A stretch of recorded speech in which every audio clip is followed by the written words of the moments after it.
What up, though? One Pride. This is the Roar of the Lions UK podcast, the podcast where One Pride goes worldwide. My name is Antony Fitzpatrick. I'm joined this evening by Ryan McCluskey. It is at the slightly later day of a Thursday evening, but we are here for the college football podcast. Pride is a cardinal sin. Ryan, week 7 of the college football season has been and gone. Factor in week 0 as well. That's kind of 8 weeks into the year now, and we're at what we all know as the business end of the season now, where one win can't make you, but one loss can break you. Yep. This weekend we'll see teams lock up bowl spots. We will also see some unfortunate teams just miss out on eligibility. They will fall too far behind with their remaining schedules. So we're firmly in the you're either in the race for the title or the championship, or you're out of it and you're looking over your shoulder. And you can feel like the storm is going to break, as such that we're going to get some firing soon. Because it's been quiet up until now, but you feel like some people, they're at their make or break point. And speaking of storms, Britain is currently getting ravaged by Storm Babette, as it's been named. So if you bear with us, it's been alright so far, but if we have any technical issues this evening, just bear with us because it is pounding down pretty hard at the minute. So hopefully we all go error-free through the evening. But this is the first of 2 podcasts this evening. The main podcast is going to be on later with the Baltimore Ravens preview. So with that said, we're going to make some pretty swift progress this evening and get right into the football. There's a little bit of news we're going to go through first, and then we're going to talk about the games over the weekend, because me and Ryan are very giddy. I know he doesn't look very giddy, but after weeks and weeks and weeks and weeks and weeks of waiting, there is now an outed fraud that we get to talk smack about and not seem silly about. I've waited for this week. We've waited for this week for a while, so it's going to be a lot of good fun. Let's just give a shout out to everyone who's in first. See Dan McGuinness, Brent DeWitt, Jethro Sear in the chat on YouTube. Evening to you all. Jethro goes, Penn State, my second favourite Lions. Hey, we're all about Penn State in the previews this week. All about the Penn State, my friend. Thank you for joining us as well. Now we've got a few people watching us on Twitch. If you've got anything you want to ask us during the evening, please do so. We will always answer your questions on here. Right. Not going to do all the preamble stuff today because we'll do it on the show later. Let's just get onto the news first. And right, there is a little bit of breaking news this evening. We'll talk about it a little bit, but only initial things coming out so far. And that is, unfortunately, the University of Michigan once again under investigation from the NCAA, this time for in-person scouting violations. This was per Ross Dellinger on Twitter. Michigan has been alleged to have sent unnamed individuals to attend opponents' games to gather information on the signs they use for play calls. The allegation pertains to NCAA bylaw 11.6.1, which reads, off-campus, in-person scouting of future opponents in the same season is prohibited. And 2 of their opponents this season, who are remaining unnamed for now, have made the claim that Michigan knew what their play signs were. So basically, in a nutshell, what this means, you are not allowed to go off campus to scout your opponents who you are playing during that season in college. If you're not playing until next year, that's fine. But you are provided extensive tape from the NCAA on your opponents, so that's all you're allowed to scout with. You are not allowed to go and watch the practices. You are not allowed to go and watch the games, because obviously you can pick and sign steal from them. Now, while sign stealing itself is not technically illegal, the means by which you come across them is. If you see it on tape, that's great. If you see it at a game, that's not so great. So, I mean, Ryan, this is a developing thing here, but it's not good for Michigan, who still at the end of the season have to answer for their recruiting violations that they're also under investigation for, which I'm going to admit they're really bogus, those are. But this could be potentially a lot more serious if there's any truth to this. Yeah, it's one of those things where the ramifications we won't know for probably a year or 2 down the line. But I suppose it does make sense, especially on the defensive side of the ball, because when your defense plays cover 0 through cover 6, you can work out what the picture of Jim Carrey or the Fairly Odd Parents means pretty quickly by watching a couple of downs. You know what defense or base secondary they're playing. from the pictures they show. You can decipher that, I imagine, pretty quickly. So in a game scenario, if you see that sign, you can call an audible, change the offense, go spread, empty the backfield, and like they might be able to shoot. So if you're good at this kind of thing, you can gain an advantage. And obviously the people that were caught doing it obviously weren't very discreet, sat with their computers or their notepads, just watching the sign holders, so they've been caught. I don't agree that they probably didn't get an advantage. When we look at their schedule, they probably would have rolled over whoever they've played anyway, not knowing their signs. We'll never know the actual outcome for how many points it could have come to, but rules are rules. They're one of the darlings of the nation, so I expect them to get a slap on the wrist at the most, maybe a fine, but they'll never take any serious actual punishment against them, because that would hurt college football, I think they'd say. Yeah. Like I said, this is a developing thing. It's only just been mentioned, so we'll leave it at there for now, and we'll see Loads what of teams must do this and don't get caught. Yeah. They'll have people with spy hole button cameras under their jerseys and all sorts. I just imagine like Mission Impossible for college football. Just in you go, get the tape, get the signs, out you go, sort of thing. That could be a lot of fun. But yeah, we'll see what happens. But yeah, Michigan, naughty.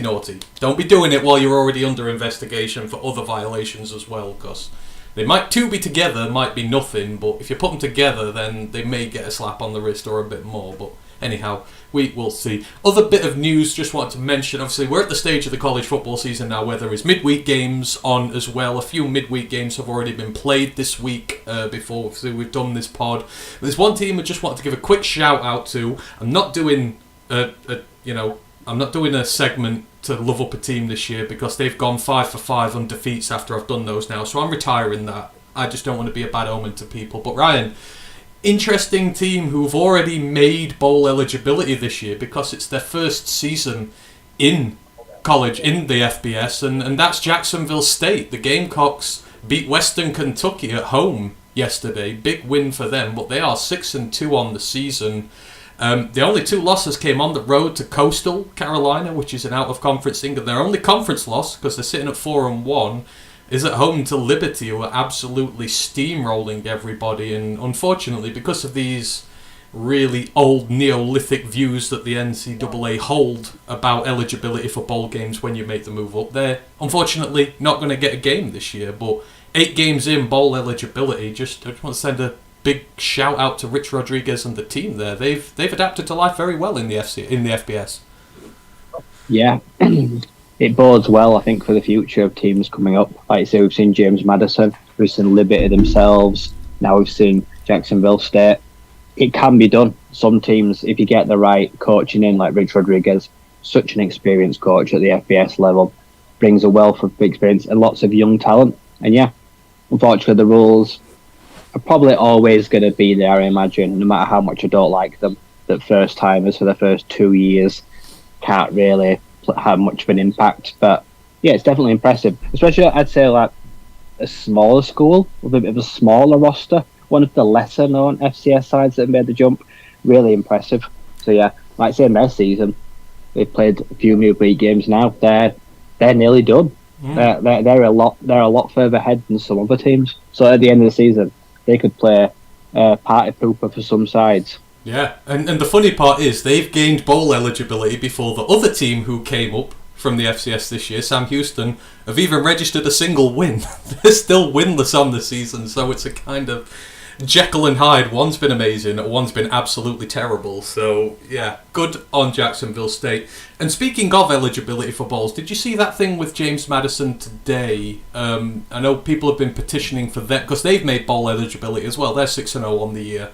But they're in the second year of their transition. They still can't take part in the championship game in the Sun Belt or a bowl game, which is ridiculous. But the NCAA today, or I don't know, recently, have sent a letter out to them because they've been protesting against it, saying, no, you're still not allowed in any of these games. However, if we don't meet the quota of teams eligible for bowl games, i.e. if they can't fill the bowl games up before they go to the whole best academic school reserve type thing, they'll let them in a bowl game if they don't get enough eligible teams involved. And it's just like, That just feels so stupid. Just let them play for the championship and a bowl game, because they're obviously going to get in a bowl game. They never make the number of eligible teams every year. Last year, New Mexico State made a bowl, and they were like a bad 5-win team with 2 teams over the FCS. But they'll let them in a bowl game, but they'll not let them compete for the championship. Stupid, isn't it? Yeah, it feels like they're hurting themselves. Last year, I think last year we had 5-win teams, didn't we? We had 4 5-win teams in all 2 bowl games because no one else met the requirements. And yeah, it was. I think like Rice were one of them. If I remember, I think Rice got in you. Like, just let them play. Like, say, even if you want to like hold on and keep the title game precious, at least let them bloody just have bowl eligibility. They shouldn't have to be first reserve. That's what you're saying. Yeah. Like, they've earned their right, and now they'll just have to play a waiting game and hope that someone fails. And they'll get one of the crap bowl games too, like the Harmers Bowl, or the Farmers Bowl, or something like that. Like, they should be able to have the one that their own conference would run through. Yeah. Whatever the Sunbelt champions or the Sunbelt runners-up could have. So, yeah, it's a shame. Maybe it feels like with pressure, if a lot of teams like apply a bit of pressure, maybe they'll scrap it just out of 1 year of restrictions. Who knows? They obviously don't like the fact that they're kicking up a stink because they wrote a letter to them. I mean, they could be in contention for the New Year's Six Bowl for a Group of 5 team. If they go unbeaten, and some of the wins they've had, they've got Power 5 wins, they've got plenty of good wins in there. They could be in for the New Year's Six Bowl, or the New Year's Six Bowl. So it just feels silly that they'll get like the Cheez-It Bowl or something like that. But a little crumb of comfort for them, but they must be tearing their hair out. They've got a tremendous team there at the minute, and they can't do no with it because they're not eligible. They're gonna lose all their eligibility as well. Yeah. Suddenly, what if all the best players leave, and then next year they're a terrible team? Yeah, they're nothing to rebuild. Yeah, they'll be terrible. Yeah, I think if they go unbeaten this year, they should lift the waiver for it and let them go for it. Because I think that proves beyond any doubt that they're ready to come up. They showed it last year, they've showed it this year. Anywho, we will come back to them at another point. Let's get through the news and let's get into the games, because there are so many good games that we need to talk about that have gone on this week. And of course, as is always the way, if you make it into the title of the show, you get talked about first. This week, pride is a cardinal sin. I mean, this game took place actually a week ago now, because it was one of the early games last week. It took place on the Thursday. The Stanford Cardinal against the Colorado Buffaloes on the road in Boulder. And what happens? Well, let's just go through it to start with. So this was a first half domination by the Colorado Buffaloes. They score on the opening drive of the day. Shedeur Sanders pass to Xavier Weaver. They stop Stanford, score on their second drive, touchdown throw from Shedeur Sanders to Travis Hunter. He pulls off a brilliant spin move on a crosser to send 2 guys to the ground, takes it home. Stanford then miss a 37-yard field goal. Colorado make them pay as Sanders throws a 39-yard touchdown pass to Weaver again. He completely busts the coverage, and then, just to add insult to injury, they break out a fake PAT attempt to take it in for a 2-pointer. It's 22-0 at this point. Then Stanford turn it over on downs just in the Colorado half, and Colorado take it all the way back to the Stanford red zone. They pull out a reverse, which catches Stanford so cold that Xavier Weaver, the guy who gets it, he very mockingly jogs in from the 18-yard line. He starts jogging because no one can get to him. And this is starting to get about the pride here. This seemed to really piss Stanford off and light a fire in them. But I mean, before the half, Colorado still had a chance to have more points. They missed a field goal on the walk-off, but it's 29-0 at the half. And this game is as dead and buried as a game can be dead and buried. However, it wasn't. Cue the most unlikely of comebacks from the 1-4 Cards. Colorado start the half. They're showing disrespect again at this point. They're 4 scores up. They try and go for it on a 4th and 3rd at midfield when there's no need to. Stanford turn them over, a massive sack which sets them up well in the Colorado half. They drive all the way to the Colorado 2. Bryce Farrell goes over the line for a touchdown, but they miss the 2-pointer, so it's only 29-6 at this point. Stanford then get a really good quick stop, and the Buffs have to punt. but the punter gets it all the way down to the Cardinal 3. And step up, redshirt freshman wide receiver, Elik Ayamana, the player of the week in all of college football. On a simple in route, he loses his corner, gets the catch, stiff arms a second defender, hits the perimeter, and he is gone. He outsprints a third guy who desperately lunges to catch him. He takes it 97 yards to the house. They miss another 2-pointer, so at this point it's 29-12. Stanford force another punt, and then on the next drive, Ayamana steps up again. He catches a back shoulder fade at the Buffalo's 41 on the left hash. He pulls out the most beautiful spin move you will see. It leaves Travis Hunter and a Colorado safety for dead. He heads all the way across the field from the left hash to the right pylon, outsprints another 2 Buffalo's defenders for a 60-yard score. They take the PAT this time, 29-19 at this point.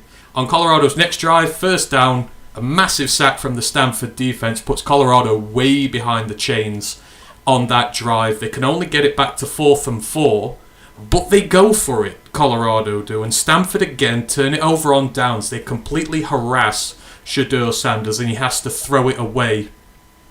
Then Colorado finally get a stop after Stanford have turned it over. It's 3rd and 22. He has to throw it away. Seemingly Stanford are going to have to punt it, but Travis Hunter inexplicably hits a Stanford wide receiver in the face because they're jostling, and he hits him in the face. It erases it all, allows Stanford to keep the ball, and they make him pay. They get all the way down to the Colorado 1.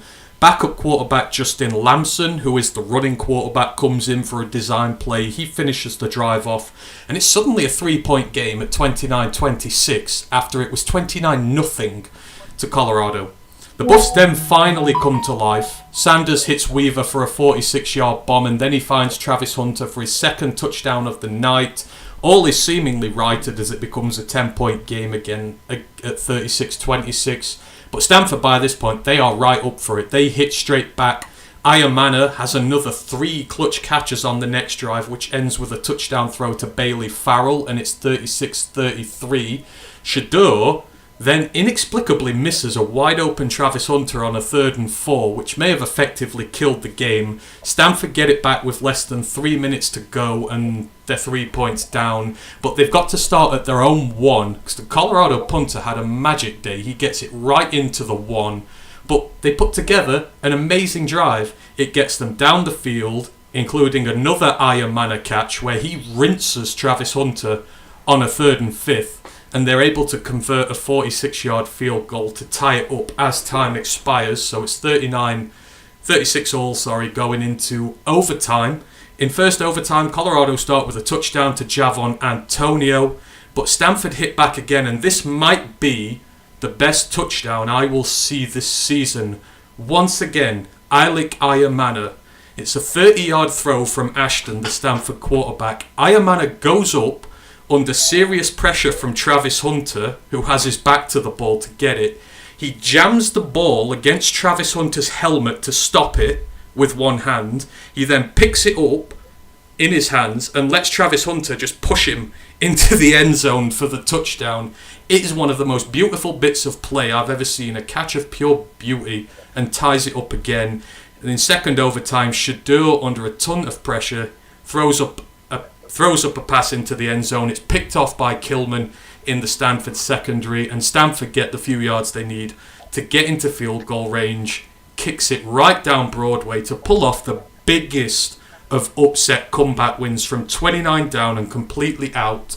They walk it off in second overtime with a field goal. Ryan, I mean, nobody would have seen that coming at halftime. The Cards have not been good this year, but Colorado disrespected them in this game, and it seemed to light something up in them. We're not going to be kicked around no more. We're nobody's joke.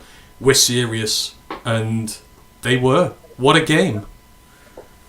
Yeah, we saw the good, the bad, the ugly. I'm pretty sure that was Colorado's biggest ever loss with certain lead, and I'm pretty sure it's one of Stanford's biggest ever comeback wins, if not the biggest. So it broke 2 records, and for me, I learned a lot that day. First thing I've learned is Travis Hunter is not a very good cornerback. he is not this dual threat.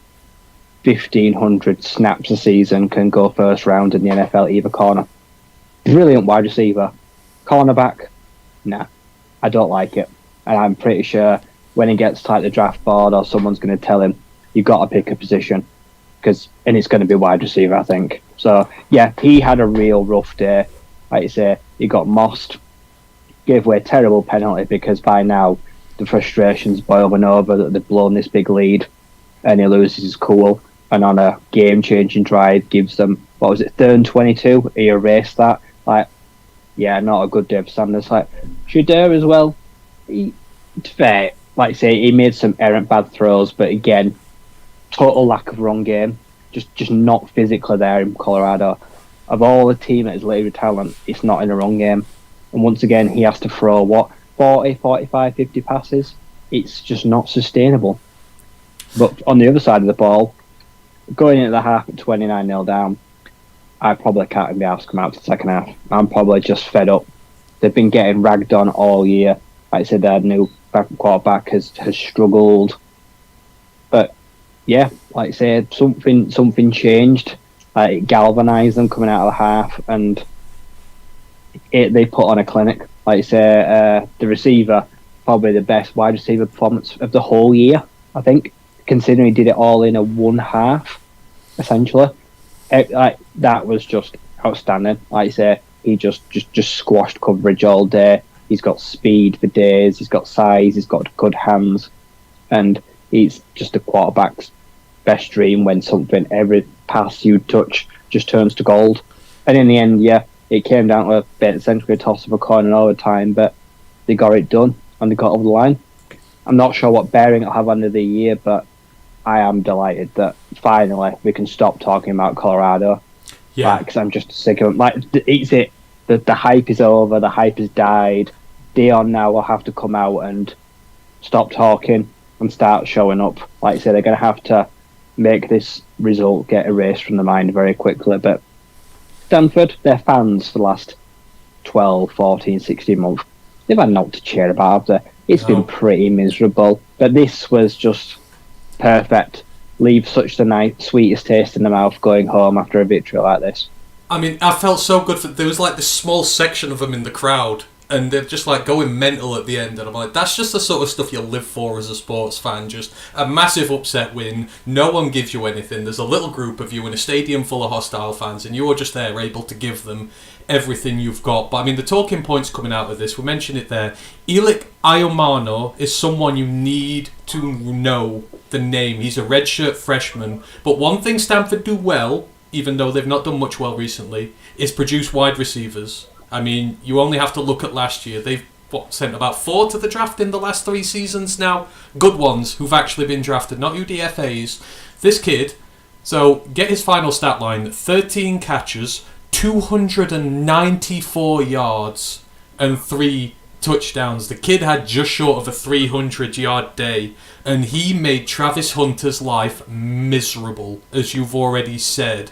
But I mean, that is a way to introduce yourself to college football there, and he's coming from a system where the receivers are good, and there's going to be a lot of eyes on that kid now.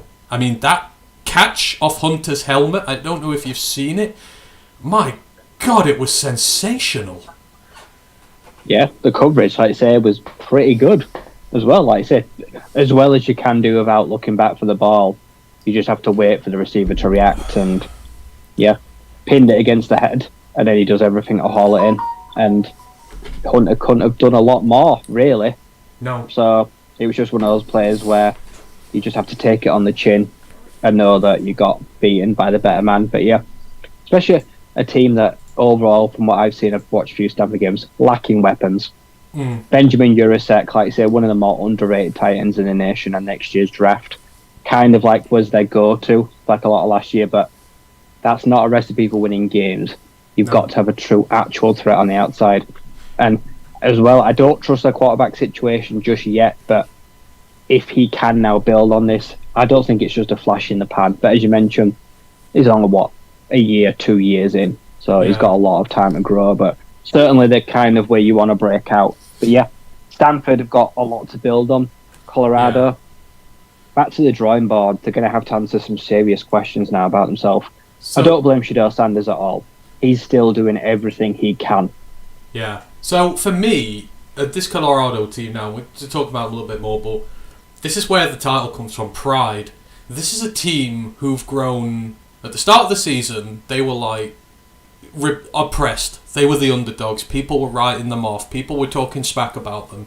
And it seems in the course of 3 wins, they've gone to the very people they were trying to fight against. I mean, you've got Xavier Weaver. The disrespect he showed to that team by just jogging in like leisurely from 18 yards out. You've got Dion wearing his gold headset. You've got, Travis Hunter hitting people in the face, like getting in the... It feels like they've had their egos pumped up so far that they came out in the second half 29-0 up and they gave Stanford no respect whatsoever. Going for it on 4th downs at midfield when you're 4 scores up, you don't need to do that, just pump the damn thing. It seems like pride is their downfall and they now need to get back to their roots to sort these issues out. It's like watching 22 Deion Sanders now, and I hate that. It's like he really is moulding himself or moulding some of them players into his character. And yeah, some of them have got way too big for their britches way too quickly. And it's all come tumbling down. Actually, now they've got a bit of egg on the face. And I actually think this is a good thing. It's never a bad thing to eat some humble pie. And well, they've just been served it in a shitload of it. So I'd like to see... I hope this warrants a reaction next week and they know they have to knuckle down. And at 29-0, like I say, at least try run the ball, just manage the clock. Like I say, not piss about of it. But yeah, this one will have stung. We're going to see how actually... If they come out next week and they don't look bothered, or they come out and they're just them brash, arrogant selves, then I'll just see it as a team that don't really care about they lose. No, you've done nothing in recent years to be a brash, arrogant team. You've got to earn that right, and Colorado have done nothing. So, last point I just wanted to make, Travis Hunter, you mentioned he's not going to be a two-way player, and he's not. 167 snaps he took in this game. 167. He has played 530 snaps in 3 and a little bit games. I think he played, a quarter against Colorado State. So 3 games and a quarter, he's up at 530 snaps. He's on course, if they had a bowl game, to reach 2,000 snaps before the end of the season. That we would call a good collegiate career over 4 years for somebody. When do they say enough is enough with him? Because, like I said, as a receiver, 13 catches, 140 yards and 2 touchdowns. Great stat line. On defense, he gave up 11 catches on 18 targets for 158 yards and 2 touchdowns. So basically, had worse production on defense than he had production on offense. You can't play him at 530 snaps every 3 games. You'll break him. He's got to make that decision soon, surely. Yeah, I think this is something that you can't do for him. I think this is all on him. I think this is him being allowed to go. He's playing too many. Like you say, a normal coach would have said, you're not playing the entire game, both positions. They went after him for 18 times. That tells me no one's scared of him. They don't think he's a good corner. They literally target him constantly. And he gave up, like you say, 70% of his thing. If I'm Dion, which I know Dion won't do this, because Dion's Dion, I would say, next week, you're a receiver or a corner. And if you don't decide, I'll decide for you, and it'll be receiver. And you will not see the field on the defensive side of the ball. Yeah. But someone has got to... He needs to protect him from himself. He's his own worst enemy right now. Like he's already had 1 injury. Like I say, that wasn't his fault, but it's going to clock up. It's going to catch up with him. Of course it is. 167 snaps in a game. You can't do that. I know Dion's ethos is, anything's possible, and it is, but you've got to look out for him eventually. You're not getting the best out of him. He can't be a constant two-way player all the time. You just can't do it. The snaps will kill you, and you'll get yourself badly injured, and you'll just become a liability to your team, which he was.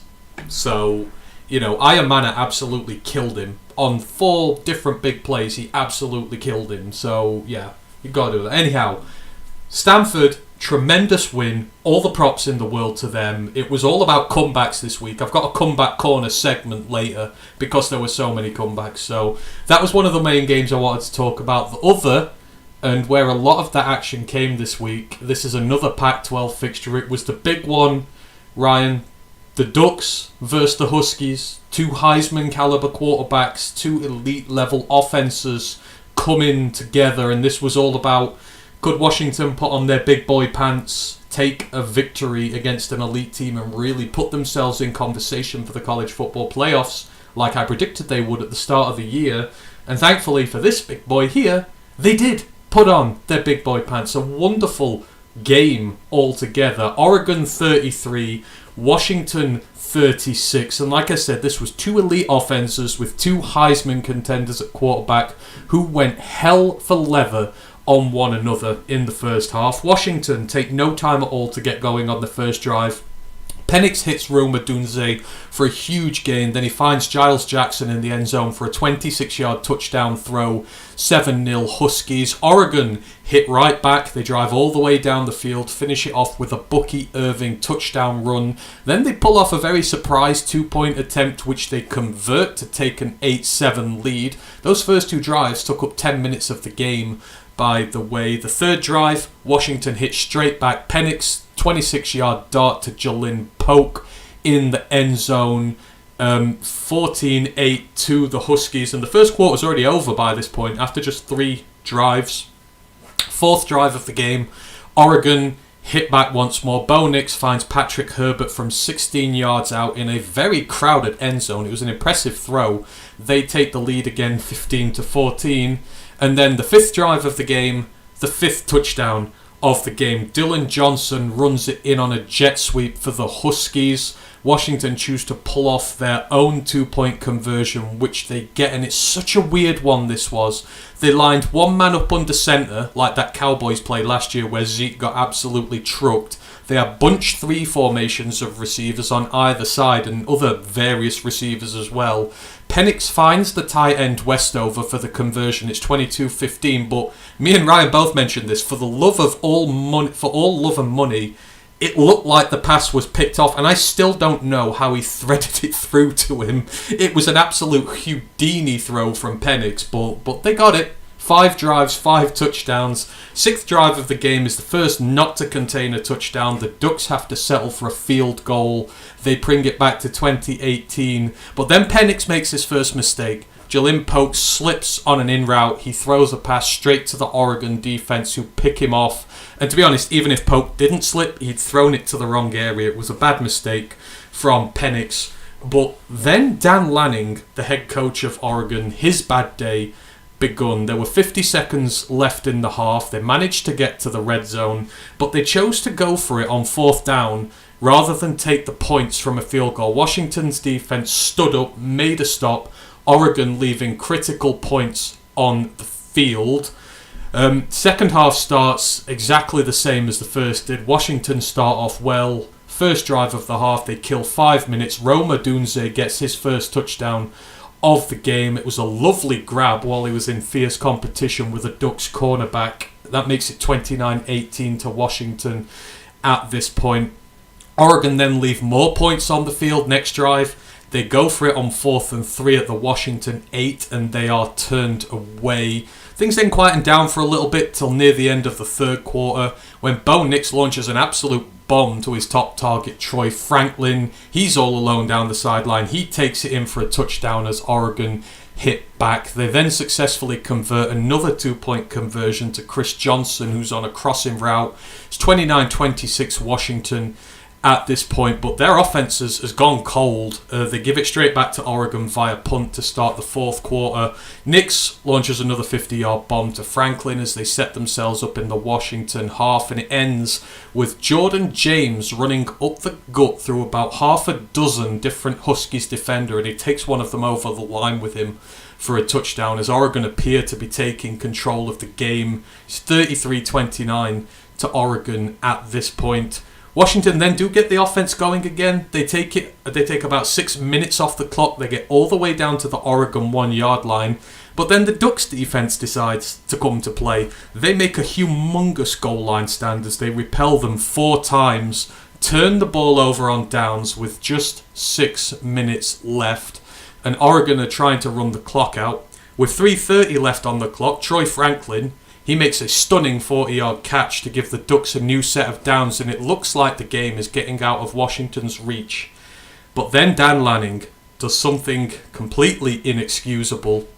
On 4th and 3, at the Washington 48 with 2 minutes left and they've got no timeouts, he goes for it instead of punting, and they fail miserably. They give it right back to Washington at midfield with no clock pressure at all. Michael Penix, in this high-level situation, 30-yard completion to Polk, 20-yard touchdown pass to Odunze. It takes them just 20 seconds to capitalise on that mistake. Washington lead 36-33, but it's not over. Nix is left with 1:38 and a timeout, with the Ducks needing a field goal to tie. He gets them to within 43 yards for the field goal kicker, but he misses very narrowly to the right, and Washington claim a massive victory in the Pac-12 title race. Another stunning game, Ryan. This is like the Pac-12 at its best. 2 of its best offenses, 2 Heisman caliber quarterbacks who just were cooking all day long, and at the end of the day this comes down to one coach getting greedy and getting too aggressive and making some inexcusable calls, which he has rightly been getting roasted for this week. Yeah, I think Washington can count themselves very lucky. Like I said, they went off the boil at a crucial time, and in the end kind of had to hang in there. They started hot, cooled off. Like I said, Oregon were probably the better team in the second half. Like I said, once they took the lead, I thought, good night Vienna. I thought they deserved it. But yeah, 2 very questionable decisions. Like you say, take the field goal in the first half, and then, like you say, you go in at a short deficit. Especially knowing Washington are getting the ball to start the second half. Why didn't you just take the points? I would have done. And then that changes what they have to do later, because then, like I say, they're forced to go for it in the 4th and 3rd, because they've lost a chance to get points already. And then, yeah, at midfield, loads of time left. You could pin them deep, or at least attempt to, but going for it. If Dan Campbell did that, I'd have gone mad.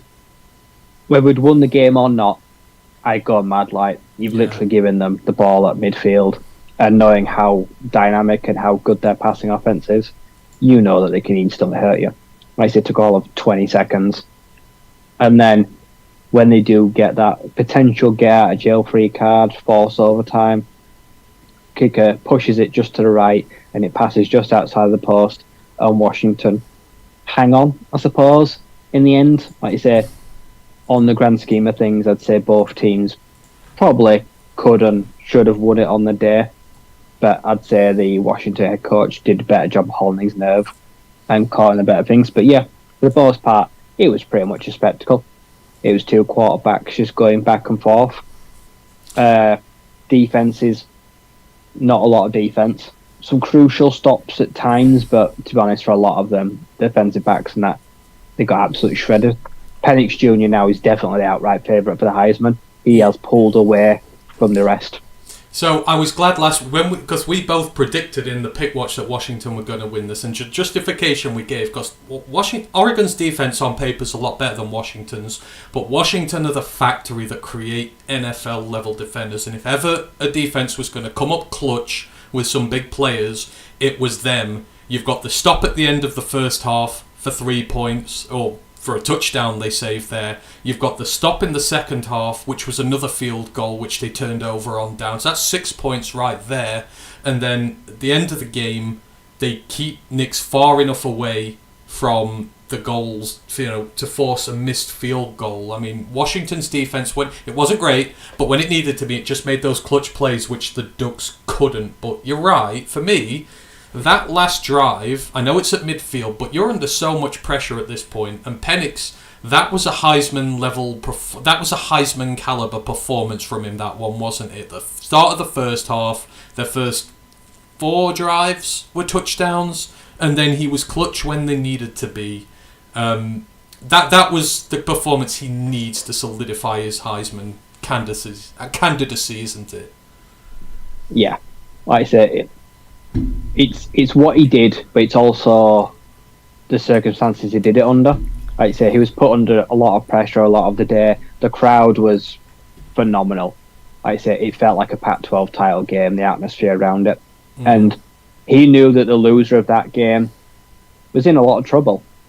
Like you say, now there's a huge setback in one of them trying to make the title race. So he knew of all days, especially with like the camera footage, the Heisman, the draft as well, because Bo Nix is a direct quarterback rival and someone that he'll be compared to coming out of the Pac-12, that it was going to be one of the day. And yeah, Rome Odunze, like, he has won a lot of people over, I think it's safe to say. I absolutely would love to see him in Detroit. Do we need him? Maybe not, but when you go for the swing for the fences and a luxury pick, like, I think a lot of people have taken a shine to him. He's a monstrous athlete. And it's not just him. Jalin Polk's amazing as well. McMillan, he made some clutch catches. Polk did. Him and Odunze both had tremendous days. Let me just... Raylan Trice on the defensive line didn't get all the sacks, but constant pressure. The guy is a nightmare to go against. Like, he's constantly driving offensive tackles back into Bo Nix and making his day harder. I really like Trice. So Odunze, in the most high-pressure situations, his day targeted 8 times, 8 catches for 128 yards and 2 touchdowns. Jalin Polk targeted 8 times, 6 catches, 118 yards, and a touchdown. I mean, as clutch performances from wide receivers as you want, and we can't underestimate Nix here either. Like, Nix had a good day. He is not at fault for this game whatsoever. Bo Nix did his chances no harm, but they're going to struggle. They're going to struggle to put him on a stage to perform at the end of the season now with this loss, aren't they? Because of the fixtures they've got coming up. Yeah, it piles up. It gets harder, and unfortunately for Oregon, playoff hopes have died. Even if they win the Pac-12 now, to be in the Pac-12 with the kind of rap it has, you've kind of got to be an undefeated Pac-12 champion to get playoff consideration. Yeah, Oregon can no longer do that, and their schedule was pretty front heavy. Like I say, they've got a lot. They're now just trying to maintain what they're trying to do and just stay at one loss. Yeah. Like I say, they can't afford anything else now. I'm pretty sure they've got USC on that schedule to come. We'll go talk about in a bit, but that's like become a losers all in that one now. I think Washington have to wait 3 weeks till they play USC. They've got a couple of winnable ones now, but for Washington, this was the big boy pants one they needed. They needed to show that they can hang around with the elite. They're a good team, but they've just not quite done it when it really matters. But this is huge for them. So they've got a few weeks now where they can consolidate and then go after more big scalps. So terrific for Washington. Well done. Dan Lanning, shame on you. You've ruined your team's season. Completely, abhorrent management of the clock in that game. Right, let us move it on. Those are the 2 main games I wanted to talk about, but we're going now into the upset corner, and there are a lot of upsets this week. And Ryan, how long have we been waiting for this segment, Ryan? USC are frauds, and we can finally say that they are frauds. On the road to Notre Dame, I picked Notre Dame in this as well. I know you didn't, but USC 20, Notre Dame 48. USC have finally been outed as the frauds they are, but this didn't go down the way that we thought they would, which would be a high-scoring shootout where the defense let them down.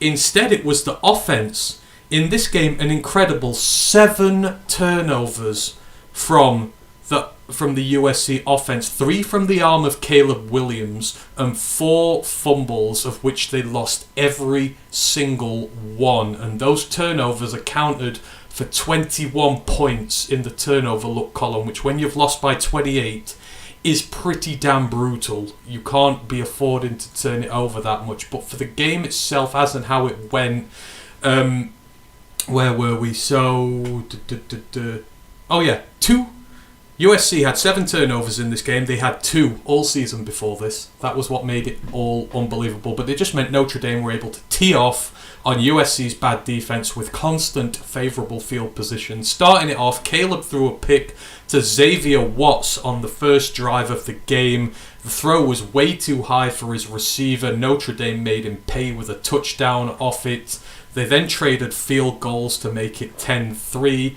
With just 4 minutes left in the first half, Williams then throws an awful pick into double coverage. It's from his own 8-yard line. It's the second pick of the day to Xavier Watts, who returns it from the 20 to the 2. And Audric Estime does the rest afterwards. It's 17-3. And then less than a minute on the clock later from the second pick, I think it was about 40 seconds, Williams throws a third pick. And this is even worse. There are literally 2 Notre Dame players queuing up in front of the intended receiver, waiting to pick it off. And it takes just another 5 plays for Notre Dame to get it back in the red zone, back in the hands of Estime, and back in the end zone for a touchdown. It's 24-3 to Notre Dame, and USC never really fully recover from this. And Notre Dame's offensive line just tears USC to shreds on both the touchdown runs. It's like the Red Sea parting for Moses when Estime is making his run through. They do get a field goal back before the half, so it's 24-6. They trade touchdowns in the third quarter. It's 31-13.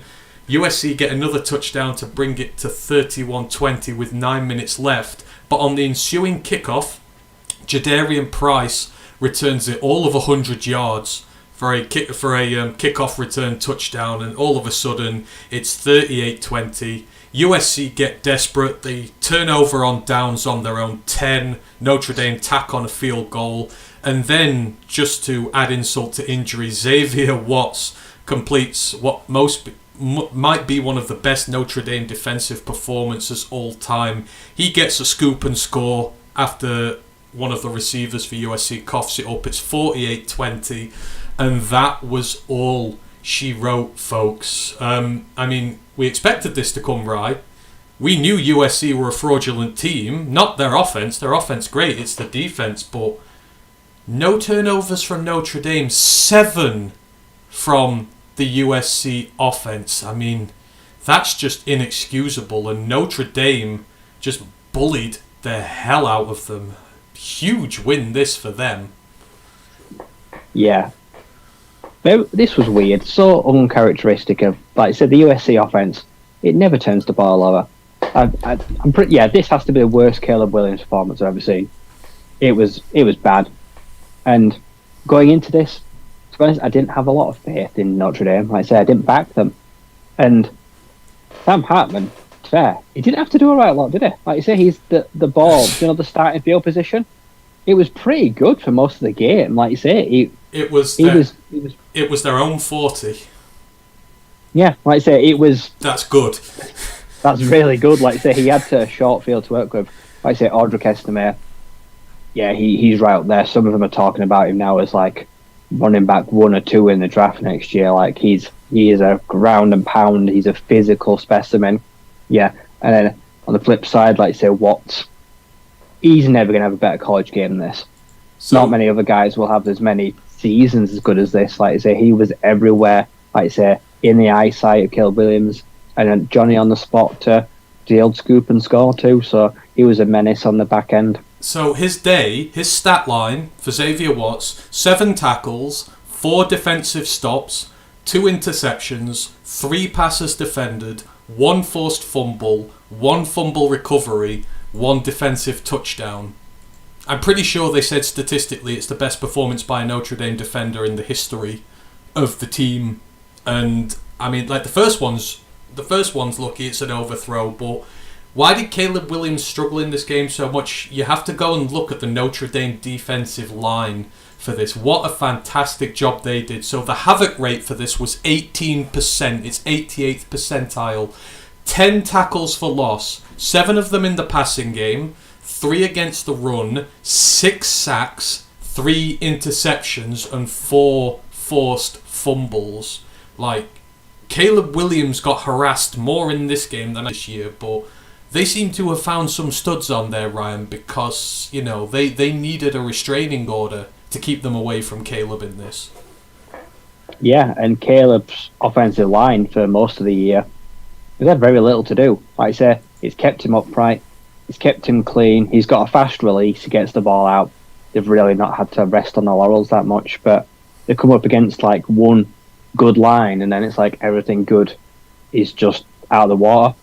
Like I say, missing blocks, like I say, getting beaten by pass rush, like I say, not maintaining their blocks, double teams and that getting swallowed up. Like it really was a testament to how good the defensive line played and how much pressure it did put under. Yeah. Is this a fairer reflection on Caleb Williams, how he does with so much pressure, that he struggles? I don't know. It's a weird one. Like, he had a bad day. Was it just a bad day at the office, or was this a sign of things to come? I'm not quite sure. But, yeah, there's certainly a lot for them to go away and think about. It'd be interesting. Can Notre Dame build on this, like say, between now and the end of the year? Is this something they can take away and make it a blueprint to go out and win the rest of the games this year?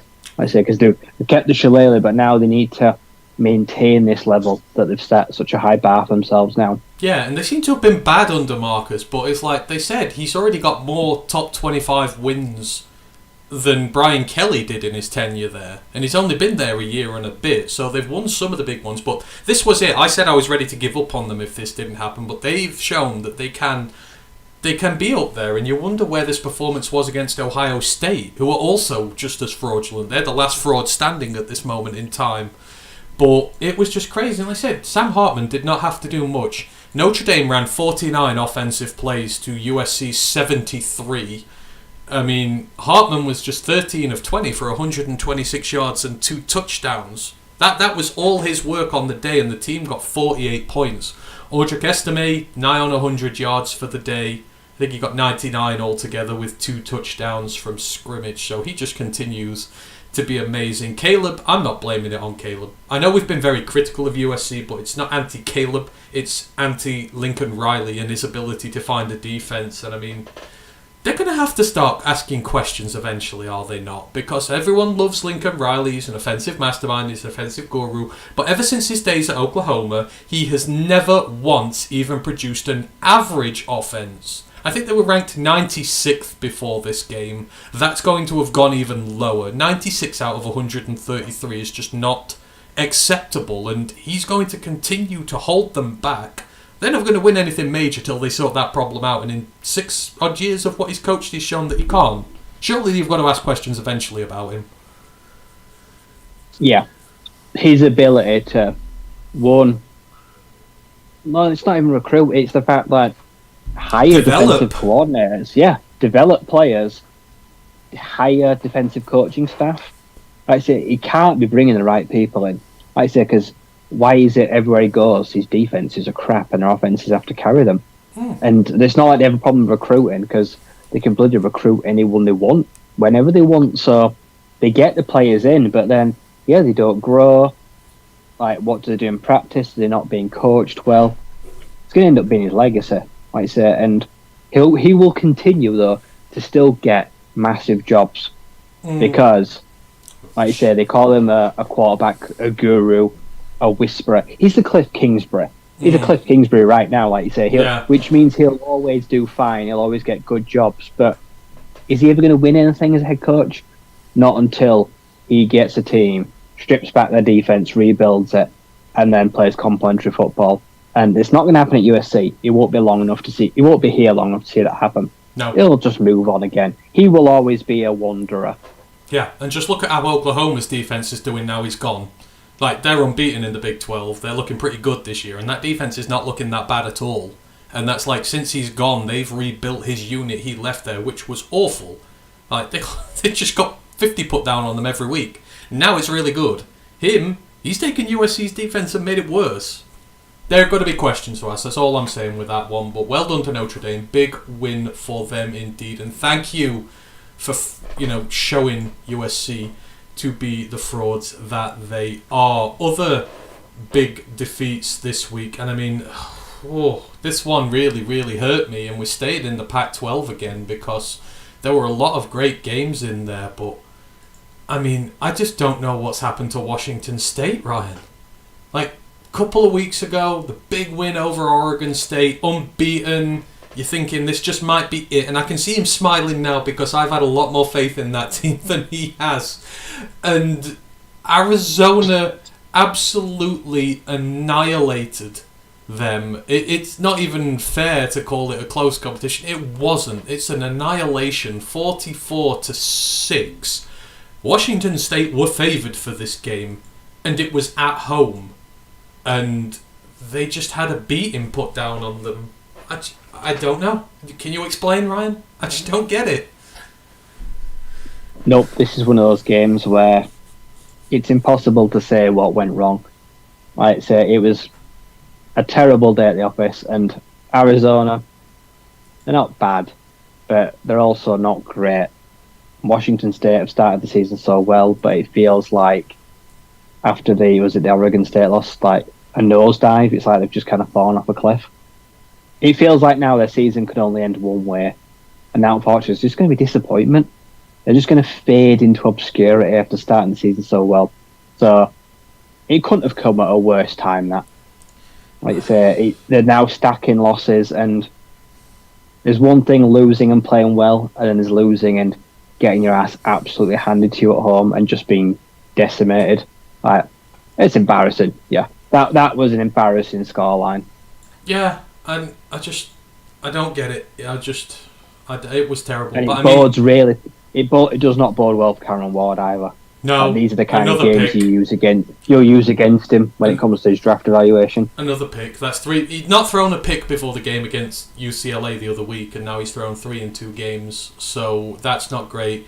But speaking of quarterbacks, there's no Jaden Delora in this Arizona team at the minute, and his backup, Noah Fafita, like he balled out last week because they won last week, I think. This week, 34 of 43 for 342 yards. No touchdowns, but they scored 5 rushing touchdowns. They didn't need him to do anything through there. But like Arizona, a team who've been terrible for ages, like forever. You've owned them in your rivalry with them.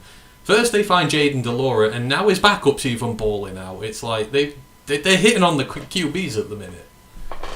Yeah, they're hitting on certain players. Like I said, they had Dorian Singer, the wide receiver, like he moved on. They had guys like, they've had a lot of good individual players in the last few years, just not a good team. And they've done the best they can with their talent.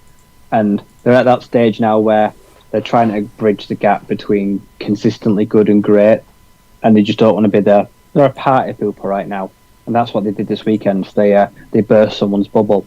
But they're definitely the premier team in Arizona. I think it's safe to say everyone knows that. They're the best team in state.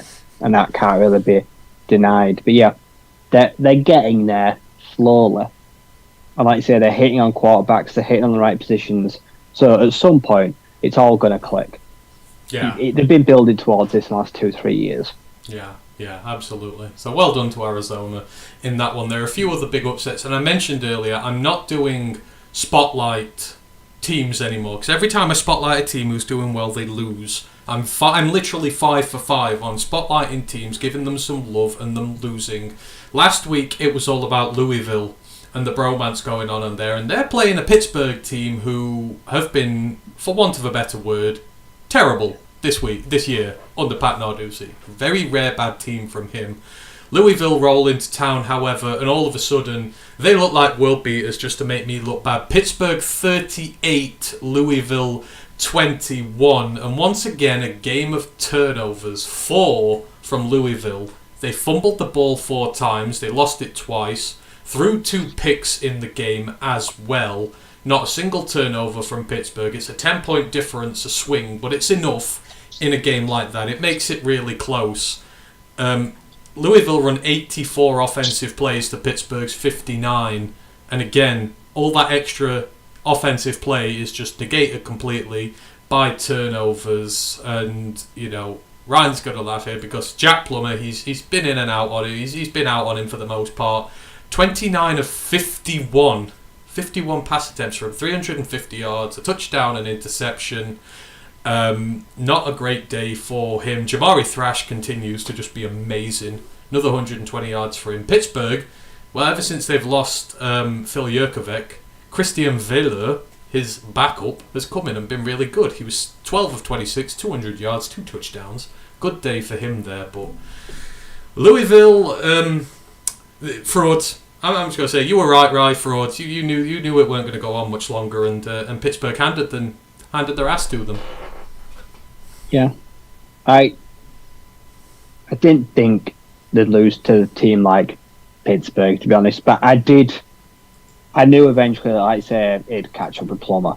Like I say, everyone's been singing his praises up until now, and like I say, they're a well-coached team, they've got good players, and they were kind of just hanging on to the coattails of the ACC race.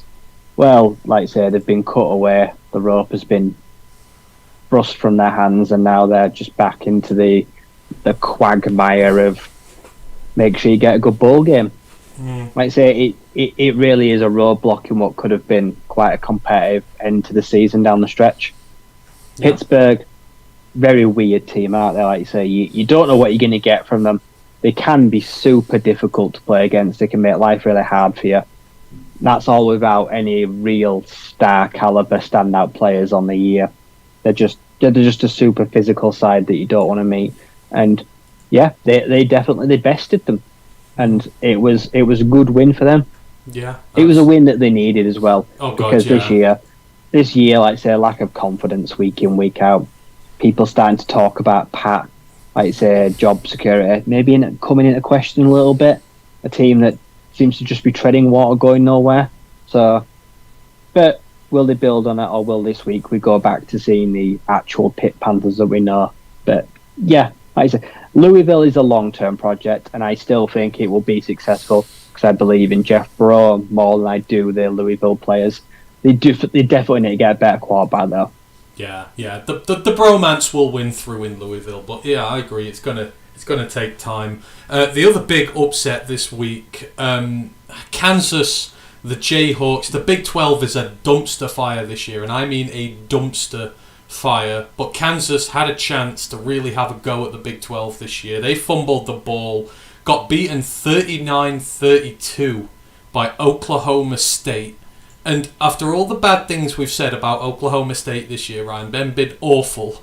They now sit joint third in the Big 12 on the year, and I mean, it's just, and everywhere you go in there, it's like just 12 garbage cans are on fire, and just there's anarchy, and no one knows what's happening. No one knows who's good, no one knows who's bad. Everyone just beats everybody, and all of a sudden, even an awful team like Oklahoma State, who've had their ass handed to them by South Alabama, may I add, at home, where they scored 3 points, sit third in the conference. Jayhawks really screwed up big time here. Yeah, they did. They missed a huge chance to pull away from the pack, and it definitely won't. It won't because of the quarterback, like you said. Because I put in the chat, like Bean at the half was like 17 of 21, like 290 yards. He had 4 touchdowns in the first half, passing touchdowns. Yeah, 5. Yeah, they were absolutely on fire in offense, but once again, the Kansas Jayhawks defense questionable at best. Like you say. Every time the offense would go down the field and score or match it, the defense would go up and give a cheap score. And it felt like they were always playing catch-up, because they were. They were always just a couple one step behind, and they were always trying to nip at the heels and overtake it. But in the end, they did feel short. They didn't start fast enough, and their defense was just not able to play complementary football and slow down an Oklahoma State team that, yeah, their offense isn't great. Like I say, it's run through essentially a multiple quarterback system the best of the time. So disappointment is what I felt most for Kansas.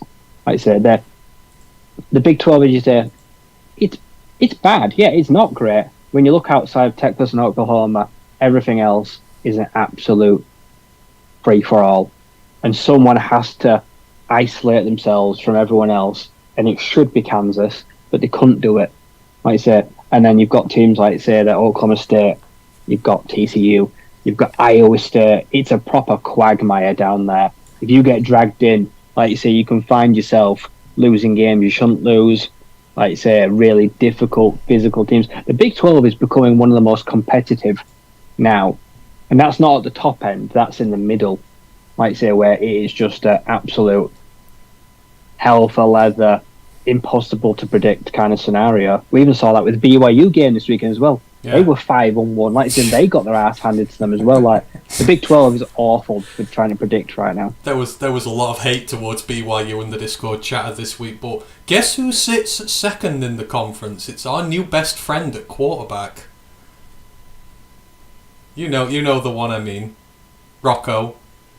Oh, yeah, Rocco Becht. Rocco Becht and Iowa State sits second Another in great the Big performance. 12. Well, yeah, we'll talk about them in a bit at the Pick Watch games, but Rocco's turning into a star. We need to give Rocco even more love than we already do, but that's it for the upset corner, I think. Yes, now we're going to go into the comeback corner, because I talked about it being the week of comebacks, and maybe the most hilarious comeback of them all, Rye.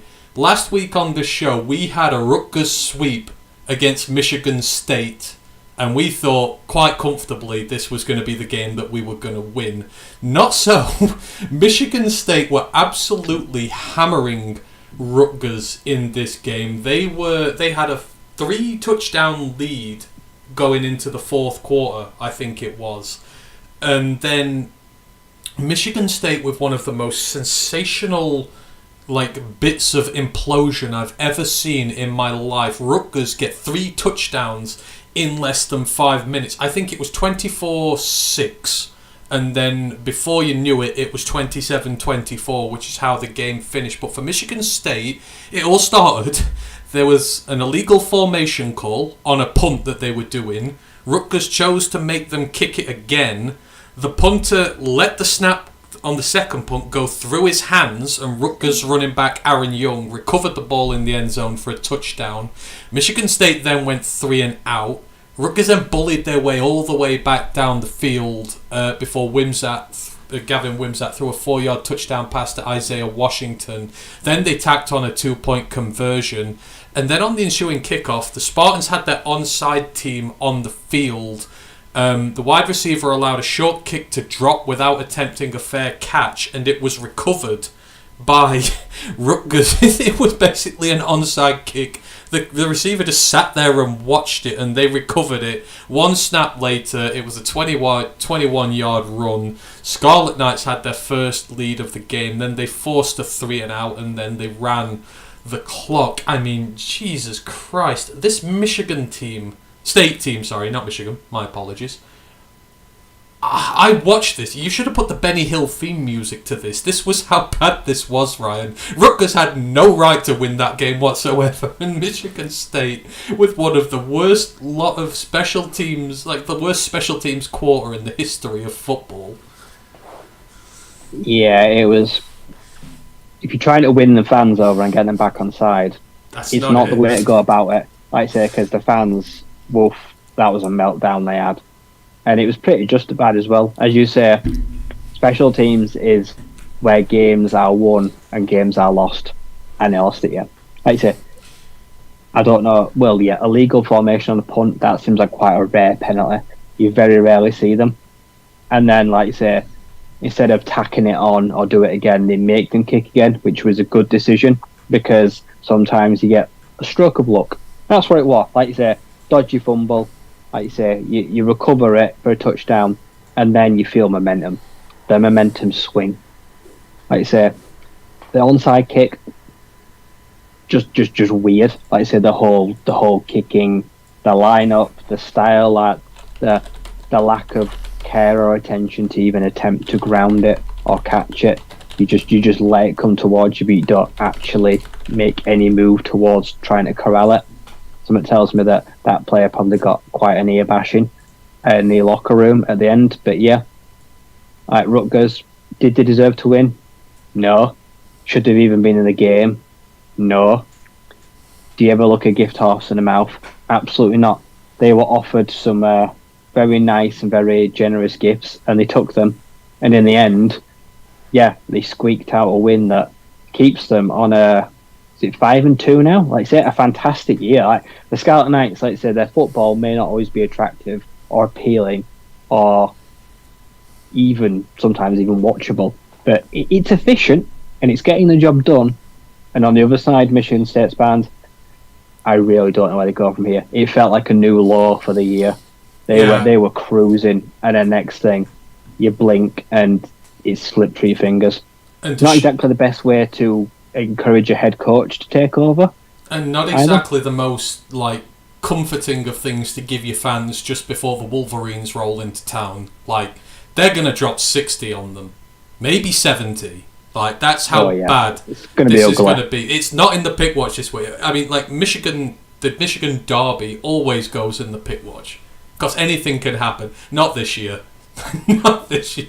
There is no threat of an upset there whatsoever. If Michigan don't win by 40, they should be ashamed. It was a terrible, terrible, terrible day there for them. But this was not the only big comeback on there. And in the Mountain West, Ryan, the Mountain West favourites, the Broncos, wow, 31-30 defeat to the Colorado State Rams.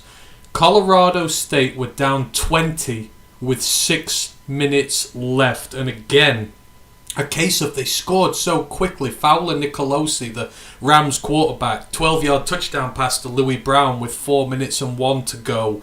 2-yarder to Dylan Goffney with 1:53 left. They then forced a 3-and-out with their timeouts. But the 40-yard punt, there was a 40-yard punt from Boise State, put Colorado State at their own 12-yard line with 33 seconds to go. Fowler Nicolosi throws an 11-yard pass and a 44-yarder to Torrey Horton, so gets them to about the 35-yard line, heaves a Hail Mary into the end zone. Somehow Holker, I think it's the tight end, grabs it out the air as time expires. 31-30 winners there. I mean, good Lord. Boise, I know you had reservations about them a few weeks back because we both picked them to win the Mountain West, I think, comfortably. Or at least I did. That was just such a capitulation. 20 at home with 6 minutes left, and you lose on a Hail Mary. Oh boy, this team is a shell of its former self. Like I say, they look terrible. A team that was so well coached and would never have done something like this. That team doesn't exist anymore. Like I said, the last 2 years for the Broncos have been bad. They are no longer the first thought when you think of Mountain West. They're becoming an afterthought behind the likes of Air Force and Wyoming and Fresno State. They're quickly being forgotten, and they're not going to be turning that around anytime soon.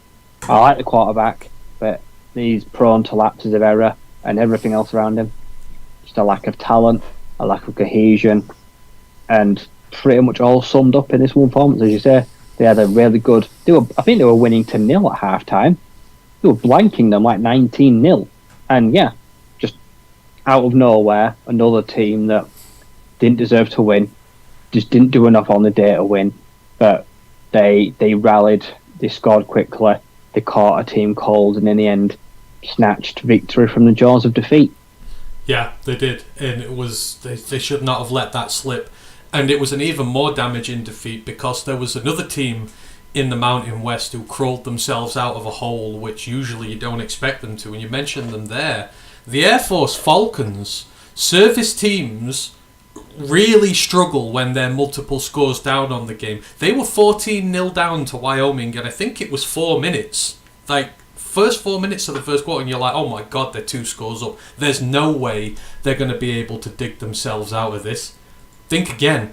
They ended up winning 34-27. Air Force, I mean, we like Air Force. We've given Air Force a lot of love. But this year, they've had dominant wins over just about everybody they've played. But they've shown an even scarier side to themselves now, Rye. They can play from behind. And they can pass the ball as well. And, God knows what the ceiling is for them. They're an AP-ranked top 25 team now. Sky is the limit for this Falcons team, no pun intended. Oh, I'm so glad because, like I say, it's just all the justification of putting them in the title game, like I say. And do you know what? Right now, there's nothing standing between them and winning a championship. Who's going to stop them? I don't have anyone stopping them now. This was their biggest test so far to date. And yeah, it didn't start well, but they did come through it.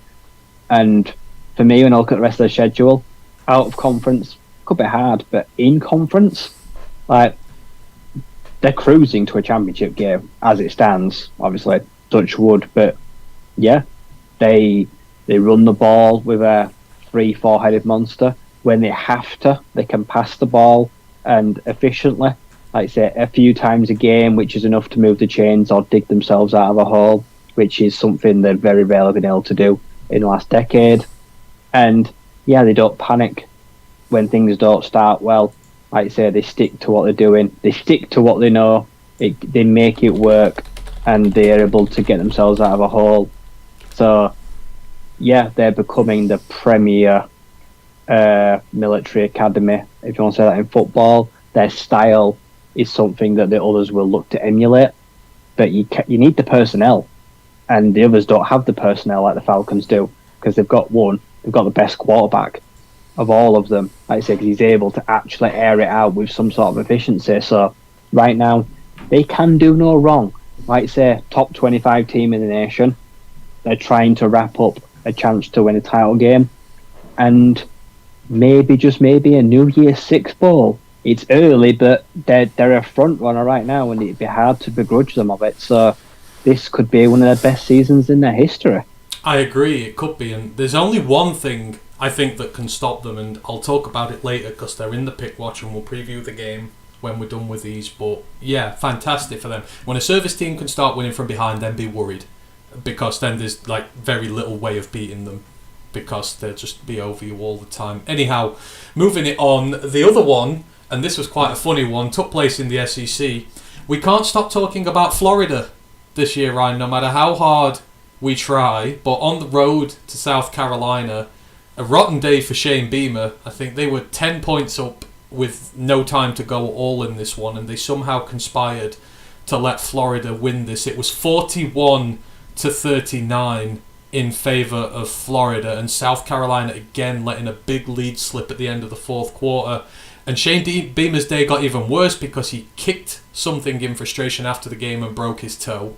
Broke his big toe really badly, apparently. So, but Billy Napier and Florida, by hook or by crook, this team doesn't look good a lot of the time, but he's winning a lot of games with them, and they're in with a shot at the SEC division they're in this year.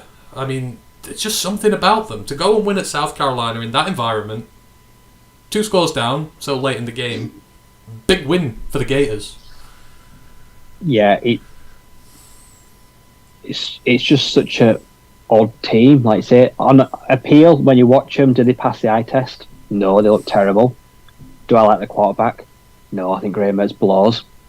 Like I say, do they have a star wide receiver that bails him out more often than not? They do, and I still embrace Ricky, and he's making a name for himself as a potential Day 3 UDFA, because once again, he continues to lead that passing offense, and he's really dragging them out of the mud sometimes. But yeah, whether it's the SEC standards have dropped and everyone's struggling, or Florida are actually legit and good, the lines have blurred. I can't tell anymore. But Billy Napier finds ways to win in games, and it doesn't matter what I think about them if I think Florida blow, because they're still finding ways to get it done. They're going to difficult places. They're getting jobs done. The quarterback is having good games, and they're a team you probably really don't want to play right now, because you just don't know what you're going to get, and they don't know when they're beaten. So college football is better when Florida are better, because the Gators are such a big program.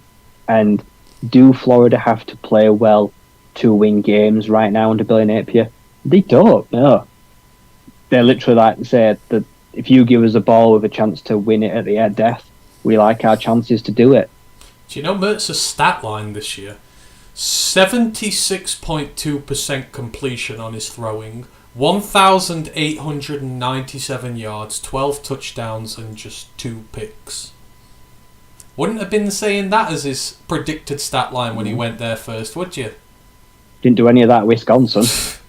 He was bloody terrible at Wisconsin. Maybe now I've realised, because Tanner Mordecai is bad at Wisconsin. Wisconsin's just bad. Is this something about the Big Ten? Because remember Penix when he was in the conference? Did you think Penix was going to be a Heisman candidate when he left to go to Washington? Nobody did. No. he was good at Indiana, but I thought that was his ceiling. I Yeah. thought he was trying to get them to upset wins and they'd do well. I thought he was a good quarterback, but I didn't think he'd become, like, say, a potential second-round draft pick. I just don't think the Big Ten can develop quarterbacks. I mean, look at all the Ohio State ones who failed. Not many good Michigan ones in there at the minute. Like, they just don't produce good quarterbacks.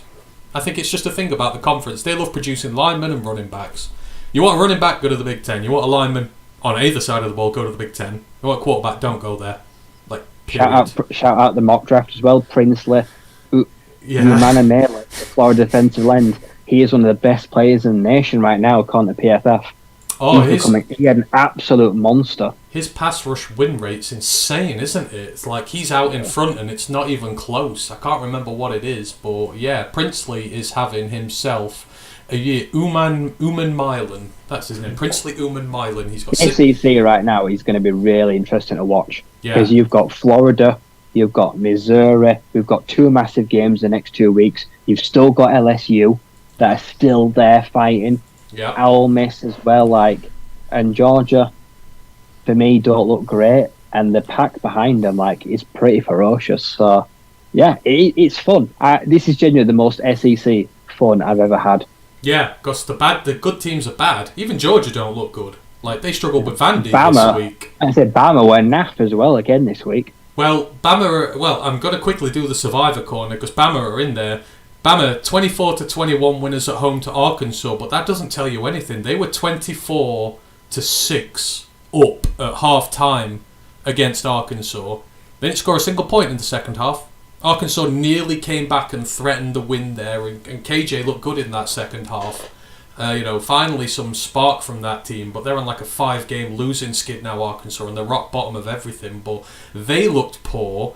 Tennessee, also in the Survivors Corner, 20-13 winners over Texas A&M. I mean, they're two teams who play one another this weekend, and we're going to talk about it later, but there's just so much mediocrity in the conference this year that we're not used to seeing. No. And for me, it's quarterbacks. Like I say, it's Joe Milton, it's Milton Rowe, and it's not necessarily them, it's what they were expected to be because of who they were taking over from. Their predecessors, two of the greatest college quarterbacks of the modern day, had just phenomenal years. And everyone come in and said, do you know what, these two will be fine. Like say, one's got a cannon of an arm, the other one's a dual threat and can lead an Alabama team. And so far, won games, but am I enamoured with either of them or how they're playing? Did you look a patch on who they've replaced? No. Don't trust either of them besides I can throw them, to be honest. And Tennessee is supposed to be the most, what did they say, the most quarterback-friendly passing scheme in the nation, or that's been developed because their offensive coordinator is one of the best in football. I'm not seeing it. Like I say, their scheme's there, but I'm just not buying it. Like I say, I'm just not on the train of him being half as good as Hendon Hooker. I'm exactly the same as you, and I'm actually quite happy looking back now, because when everyone was going, "Oh, Joe Milton's the next Anthony Richardson," it's like, no, he's not. He's done absolutely nothing to justify the hype about him, Joe Milton. He's got a big arm, yeah, but it's not accurate. And he's not eating in a system which is designed to be quarterback friendly, and he still can't play well. So I feel like I'm fully justified on that one there. And yeah, Milroe is there. We're going to talk about them later. I've got some more stats about those two teams. We'll come back to it, but the SEC is bad at the minute. Brent rightly says, in regards to my Big Ten quarterback thing, that Stroud is looking good. Stroud is looking good at the minute, and I don't necessarily owe him an apology, but I said, how's he going to do working with a scrub bunch of receivers at Texas, as opposed to all the one superstars he had in college? And right now, he's looking damn good. So, yeah, CJ Stroud is doing very well, but he is 6 games into his NFL career, so it's to be seen whether he makes the adjustment. But fair play to him. He's doing great. I actually love watching that Texans team at the minute, weirdly enough, so I'm rooting for them. After how bad they've been, I'm rooting for them both. Anyhow, moving on. We're into the pick watch games now. And I'll go through most of these and then you can mention who you want. But we've got to keep giving love to Missouri, Ryan. We both picked them to go on the road to Kentucky and win. And they didn't just win. They absolutely hammered them 38-21 on the road for a Missouri team who look reborn. If you'd have said this team had been this bad the last few years, like, surely not. Surely there's been, some signs of progress there. And it's like, no, actually, there hasn't, but they just look so good. And the defense stepped up for them this time. I think there's a couple of scores from them in there, but Brady Cook, I mean, not his best numbers today, 18 of 28, 167 yards, a touchdown, and a pick. Burden had a quiet day, but it didn't matter because everyone picked up the slack around them. And Kentucky have been playing really well. Both of them were only one-loss teams in the SEC. Missouri, it's just, you get more curious by the week, don't you, Ryan? Because obviously they're in Georgia's division, and Georgia are the runaway team there. But the more you see Georgia struggle against teams like Vandy and Auburn, and you think, if Mizzou can just stay unbeaten or not lose any more till they get to that Georgia game, I don't think it's out of the imagination to say they could win it the way they're playing. Yeah, they're on the cusp of, well, like I say, we're going to find in the next 10 to 12 days, they are on the verge of leading the SEC. If things go their way, then this is a team that could potentially make a championship game. And as you say this week, Luther Burden, he was kind of anonymous. They didn't need him to win. They found this week another way to win. Brady Cook didn't have to throw for 350 yards. He barely scraped. He didn't even get two.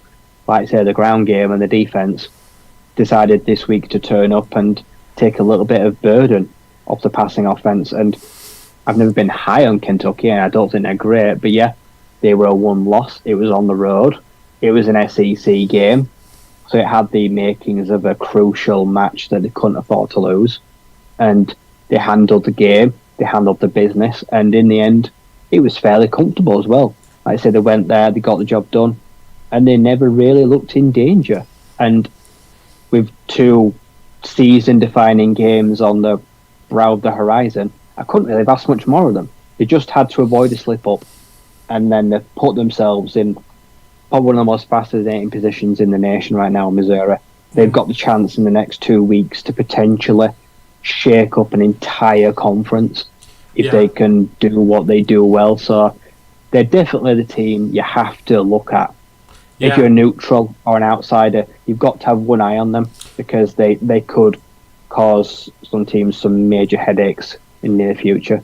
Yeah, and you're looking at the trenches here for them. This is where they're so good. I mean, 16% havoc rate. They had 8 tackles for loss, 5 against the pass, 3 against the run, 4 sacks, 2 interceptions on the day. And then the offensive line only gave up 1 sack on Brady Cook. They had 2 rushing touchdowns. They're doing enough in the running game. They seem to have built a solid foundation amongst some superstars on the team. Yeah. It's a well-constructed team. It's above average across the board, littered and sprinkled with some key names, like I said, Burden, Cook, Hopper, the linebacker, some defensive backs. At the key positions, they have like one standout guy. Now, is that enough to go up against the big boys? We're going to find out. It's been enough so far against the small fish in the pond. Now we're going to, come up against the bigger fish. So, but yeah, they're riding the crest of a wave. I believe momentum and confidence is a real thing. Like I said, I think it can get you so far, and we're going to see just how far they can get it. Yeah, definitely. So good on Mizzou. And the other one I wanted to mention a little bit more in detail quickly, our guy Rocco Becht at Iowa State. What a season he's having for a redshirt freshman. We were a bit sceptical to begin with, and that state team looked bad, but how good have they been recently, Ryan? On the road to Cincinnati in the Big 12, 30 points to 10 winners, completely almost shut out Cincinnati here. And Rocco Becht, 15 of 25, 241 yards, 2 touchdowns, and again, no interceptions on the day. He even had a rushing touchdown this week as well. And you've got to feel, right, with how good their defense is. It's nearly always elite for Big 12 standards. They now seem to have picked an offense and a quarterback who is looking after the ball well, who is confident, and most importantly, is leading an offense that can put up serious points for them. If they can put up 30 often, ain't not many teams going to score more than that on them. No, and they don't have to. Like you say, I love their defense. TJ Tampa, one of the best potential sleeper corners in the draft. Bo Fryler, one of the best safeties in the entire nation.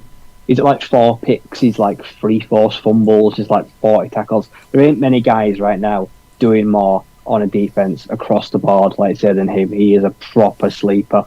And then Becht, first 3 or 4 games of the year, he looked like a redshirt freshman.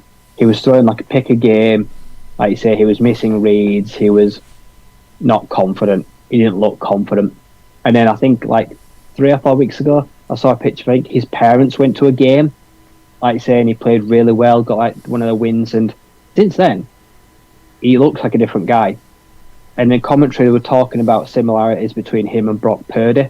Very early, but he's like 6'1". He's like a buck under 200 pounds. So he's got the same build. They're trying to make him into that kind of mould. And he's got a good head coach. Like I said, Matt Campbell, like I say, was talking about like head coach in NFL teams a few years ago. Like people like him and they think about maybe he's still got a future. He's still young, but he seems like he's got a young man that's grounded, wants to get better. The supporting cast around him as well is not bad. There's some decent weapons at Iowa State. He's led by a defense that just sets the target of how many points the offense has got to score. And in the last few weeks, he's at like 6 touchdowns to like a pick or something like that in like last 3 games. And so far, he's cleaned up the turnovers and he's playing good, efficient football. And are they going to win the Big 12? No. Are they going to make a bowl game? I fully expect them to go on and make one now and potentially win one. I'd be disappointed with them if they don't. But things now are clicking. Their whole team is just gelling at the right time to make a late season run. They're going to spoil someone's party between now and the end of the year. Yeah. And it probably won't be this year, but next year, when you see him as like that between a sophomore and junior year, I expect to maybe see him make the leap. Yeah. If he's gonna do it, he's gonna do it next year, and he's gonna start the season better than he did this year. Then maybe, just maybe, the Cyclones team, which is young and is full of talent, could be a competitor next year. Yeah, he's they're 4-3 at the minute, but they're 3-1 at home. They're a formidable team at home, and they've just got their first one on the road. So sky's the limit. I think it's the last 3 games he's been pickless. I'm pretty sure. But definitely an emerging star there in the Big 12. The other pick watch games, let's quickly go through them. UNC beat Miami. The Hurricanes 41-31. Oregon State beat UCLA 36-24. Thank you, UCLA. I was 9-1 this week, and you were the team that let me down. I hate you. Duke blew out my Wolfpack 24-3, minus Riley Leonard, which was a shock. And Virginia Tech absolutely destroyed Wake Forest, which Ryan so rightly predicted there. Anything you were surprised by in those last few, Ryan? Dante Moore, he's in a rut. He's having a bad few weeks now. Yeah. I think it's 2 or 3 weeks where he's thrown more picks than touchdowns. Yeah. And it's not going well. And it's also gone hand in hand with UCLA now. What, they lost 2 or 3 of the last 4 games? They're on a skid. And it's not looking good. Carson Steele, the running back, had a decent week, but it wasn't enough for them, was it? No. Like their passing offense has dried up. He gets a pass because he's a freshman, but he also don't get a pass because it's UCLA, and they were expected to compete pretty much straight away because he was a high-star recruit. But no, he's struggling, and I won't be surprised if he continues to struggle between now and the end of the year. No, not at all. Anything else you want to mention from the week 7 ones before we move on to week 8? A lot of the others, like Michigan blowout, Florida State blowout, Ohio State blowout. There wasn't a lot that happened there, but anyone else? No, there was a lot of very one-sided affairs. Yes, there was. Right, okay, let's move it on, and we're going to go into week 8. We're going to start with the pick watch fixtures, then mention any of the other games we want to, and this is a stacked week with some big conference games which I'm looking forward to, and they start tonight, Ryan. Oh my God, has I just been signed out? Are we still going? Yeah, we're in. Sorry, I think Matt's just signed me out to go on the other one. Can you still see me? Yeah, right, let's carry on. First one of the day we have got... Where were we? Been thrown. James Madison at Marshall. Battle of the Sun Belt Championship candidates. James Madison, undefeated on the season, have won 9 straight games going back to last year. They're 6-0. They're 3-0 in the Sun Belt. Marshall, 4-2 on the season, 1-1 in the Sun Belt. But they're on a 2-game losing streak. They lost a narrow high scorer to NC State, 48-41. And then they were beaten comfortably by Georgia State on the road last week. I think it was 41-24. Marshall are undefeated at home, though. They've got a Power 5 scalp there in Virginia Tech. All the games were within one score, though, but traditionally very tough team to beat at home. James Madison are unbeaten in 3 road games, but all of them were by 1 score, 2 of them by less than 2 points. Marshall won the reverse fixture on the road last season, so the Dukes are looking for revenge. This is a really interesting matchup. Marshall love to establish the run, but they're coming up against the 4th best graded run defense in the nation for the Dukes. James Madison, conversely, they have more success throwing the ball, but they're coming up against the 8th highest graded coverage team in the nation. Both defenses are graded top 14 by PFF. Marshall are 11, James Madison are 14th. James Madison give up a lot of yardage through the air, but Marshall's passing game is average, although quarterback Cam Fancher is coming off successive 300-plus yard games. Marshall have had a lot of trouble stopping the run, and James Madison run the ball nearly 60% of their plays, but average numbers. So when you look at this, Ryan, there's no big unfair matchup involved in this at all. And it's 2 very good teams, and this has some belt implications. For Marshall, they need to win. They can't really afford many more defeats. For James Madison, they want an undefeated season, but it's at Marshall. They are tough to beat, but James Madison are in form. Who have you got in the Sun Belt heavyweights battle? See, it's hard to look past a team that's in good form. A team that, like you say, has lost 2 in a row, can't lose this game, because if they lose this game, for me, it's all over. Their season hangs in the balance right now, and they're coming off a team that's not lost in, a year? You go back 9 games, that must be a year. Yeah. And I think James Madison can slow down Rasheen Ali, so it won't be one-sided. I think James Madison will win, but I'd say by a field goal or less. I think that's probably how the fine margins will be. See, with these, I've got Marshall in my title game against South Alabama. I have to back my horse here. I can't back out. And when Marshall are backed into a corner, they run the ball well at home. I know it's a good run defense, but Charles Huff, when he's in a corner, they usually fight out of it. So I'm going to go Marshall. I'm going to split with you, but if James, I won't begrudge this. I think it's going to be a fantastic game, and I'm going to stay up till the crack of dawn to watch it tonight. So it's going to be a fun one. Me and Ryan split on there. Brent agrees with you. He's gone with James Madison. So me and Brent starting off on opposite ends today. Second up, it's here, Ryan.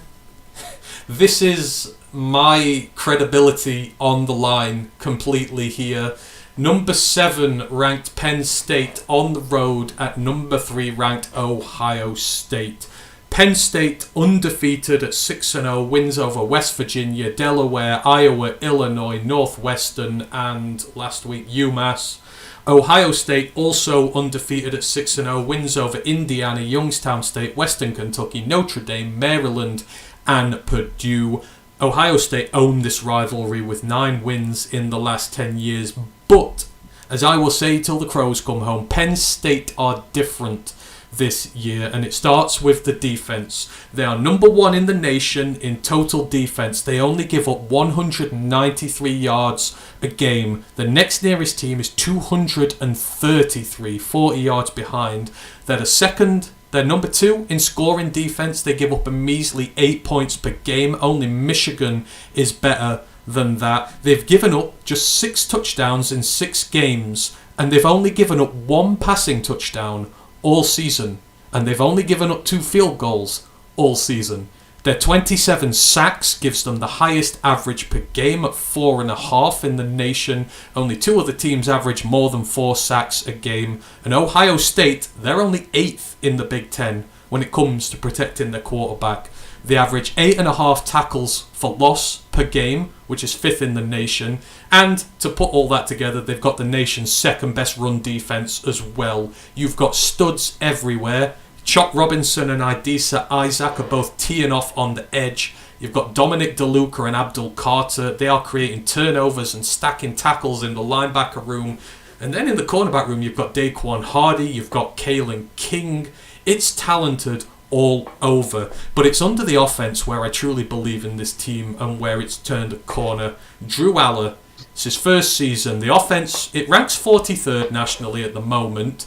Aller's not wowing, but he's also not playing bad, which for a first-time starter is just fine. He's throwing 65% completion, 1,254 yards, 12 touchdowns, and 0 interceptions. He's not given the ball away once. He's got 3 rushing touchdowns as well, although he doesn't run that much. The offensive line has kept him well protected, just 4 sacks given up in 6 games. You've got a 1-2-3 punch at running back. You've got Nick Singleton, Katron Allen, and Bo Pribula. The top 2 are averaging just under 5 yards per carry, so it's not out of this world, but it's still good as well. Ohio State, they sport similar numbers on defense. 7th in total defense, 3rd in scoring defense. They rank 34th in total offense. So the defense is posting elite numbers, and you've got an upper mid offense like Penn State. But Ohio State are having issues in the trenches. Defensively, they've just got 10 sacks on the season, which is 105th in the nation, and they're only 82nd in tackles for loss with just 33, so only 5.5 per game. That's 3 tackles for loss per game less than what Penn State are doing.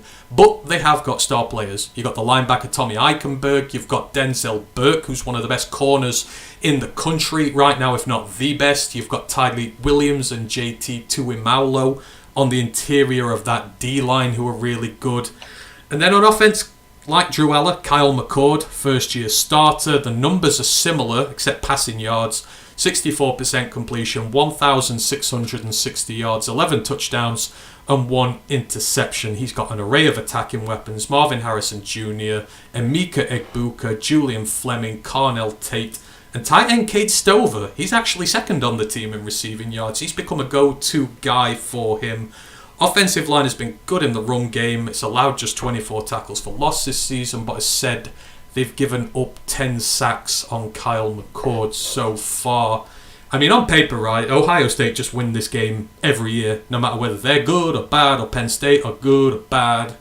But I picked this Penn State team up during the year, and I think they've got enough talent on this team and a quarterback not turning the ball over to finally flip the script in this one. Who do you have in the Big Ten fight? For me, this isn't that close. I don't think Ohio State can penetrate that O-line of Penn State, which is just, it's formidable. And the run game, and it just keeps Drew Aller up constantly. I've got Penn State by 2 scores. I think they will comfortably handle business. And when they do, this is their playoff train begins here and now. You know what? I was so proud of the guys in the Pick Watch this week. When I put it up, I expected to see a line of Ohio State in there. But I think nearly everyone's put Penn State so far. I think they've listened to the noise. I've got Penn State, and I've not got it close either. I think Ohio State are the last fraud standing. And even though it's at the Shoe, Drew Aller, he is an Ohio kid. He went to games there as a boy, watched Ohio State. He knows what it's like. He knows the atmosphere. He's going home. And I think that he's going to lead them to a big win. Sean Clifford has been that problem for years. He just was not a big game quarterback. Drew Aller will be a big game quarterback, and this starts here. So Penn State's sweet. And even Brent's agreeing on this one. So if Ohio State win this weekend, we are not coming on air next week. We're going to miss a week. Because I'm not coming on to eat crow for this. Moving it on, Duke, 15th ranked in the nation at number 4 ranked Florida State. Now, we're not going to talk about Florida State because they are a really good team. We know that in both facets of the ball. For me, this game comes down to 4 questions that you have to ask about Duke. Do you have a good run defense to play against this Florida State team? They're ranked 61st, giving up 133 yards per game, so they're middle of the pack there. Can you cover well against the pass? Because Travis is one of the most informed quarterbacks in the country, and in Keon Coleman and Johnny Wilson, he's got some elite receivers there. So, they are ranked 8th in passing yards allowed in the nation. Duke are allowing just 166 yards per game. They are PFF's top graded team in coverage in the entire nation with a PFF grade of 94. This Duke defense is the best in the country when it comes to coverage, and it's really good against the pass. It's elite. Then you've got to ask the question, do they have the offensive weapons to score 35 or more in Tallahassee? Because that's probably what it's going to take if they want to win. They've got a legit quarterback, and he is going to be healthy. Riley Leonard is playing, and it's been said that he's going to be quite close to full fitness there. You've got a legitimate running back in Jordan Waters. He's got 9 rushing touchdowns on the year. He's running at 6.6 yards per carry. So the offensive line is making gaps for him. And in Jalen Calhoun and Jordan Moore, they have really good pass catchers. And the O-line has given up just 4 sacks on the season. And coming up against Jared Verse and co., that's critical, that you can protect your quarterback. And then the 4th question is there a weakness with Florida State that they can exploit? So Florida State ranked 56th in total defense, which is mid-pack and not good, but they're 22nd in scoring defense. So they give up a lot of yards, but not a lot of points. They're a top 20 unit against third downs, but they are really bad on fourth downs. And Duke are an elite offense when it comes to going at it on fourth downs. So there is an opportunity there for them. Florida State, they're the 8th best team in the nation in the red zone. But Duke have the 3rd best red zone defense in the nation. They've only given up scores in the red zone on 7 of 14 attempts, and only 3 of them were touchdowns. Duke also defend 4th down really well. They've given up just 6 of 16, which is another strength of Florida State. So they actually, on paper, match up really well where they need to. They have the weapons. It's all about how they cope mentally on the day. And the 5th question, which I didn't mention, Ryan, do you believe that Duke can do it? I want to, but unfortunately, I'd feel better if Riley Leonard had played last week and this wasn't his first game back, because it feels like ... frying pan fire. Is he going to be alert enough, sharp enough, fit enough for Jared Verse, that defense that is going to come after him? They're really going to see just how healthy he is, and I expect to see them bring lots of pressure. And I think ultimately Duke will give everything, but I think they will fall just short. I've seen Florida State already escape 1 game overtime. They've kind of got that. They're just hard to keep down, and when you think you've got them, they kind of just find a way to get over the line. That's kind of a team built to win, and I think that mentality will carry Florida State through. But I think they will just take this one. Brett's going with you, Florida State. I mean, for me, I was going to pick Florida State. Then I looked deeper down into the matchup. And this is a culmination of 18 months of what Mike Elko's been doing there, which has created a team from nothing. And the fact that they went out and absolutely wrecked my Wolfpack this week without Riley Leonard, because that was the big question. Can they play without him? And they could. They kept us down to 3. And, you know, we've had Florida State's number for years now. We're not that bad a team that we should be getting blown out that badly. They've shown they can win without him. They've got the offensive line, they've got the offensive weapons, and they've got the defense to be able to go against it. So you know what? I'm going to go on my emotional feelings this week. I am probably wrong, but I want to believe that this is the culmination of 18 months of incredible hard work from Mike Elko, and this is his signature win. So I'm backing the Blue Devils. I may be wrong, but I want them to go and win this one. Not because I don't like Florida State, but because I just think Duke deserve it. So, colour me in a Blue Devil this week. Moving on, and of course we are back to the Pac-12. We get there eventually. Number 14 ranked Utah at number 18 ranked USC. Now, Utah are ranked above them.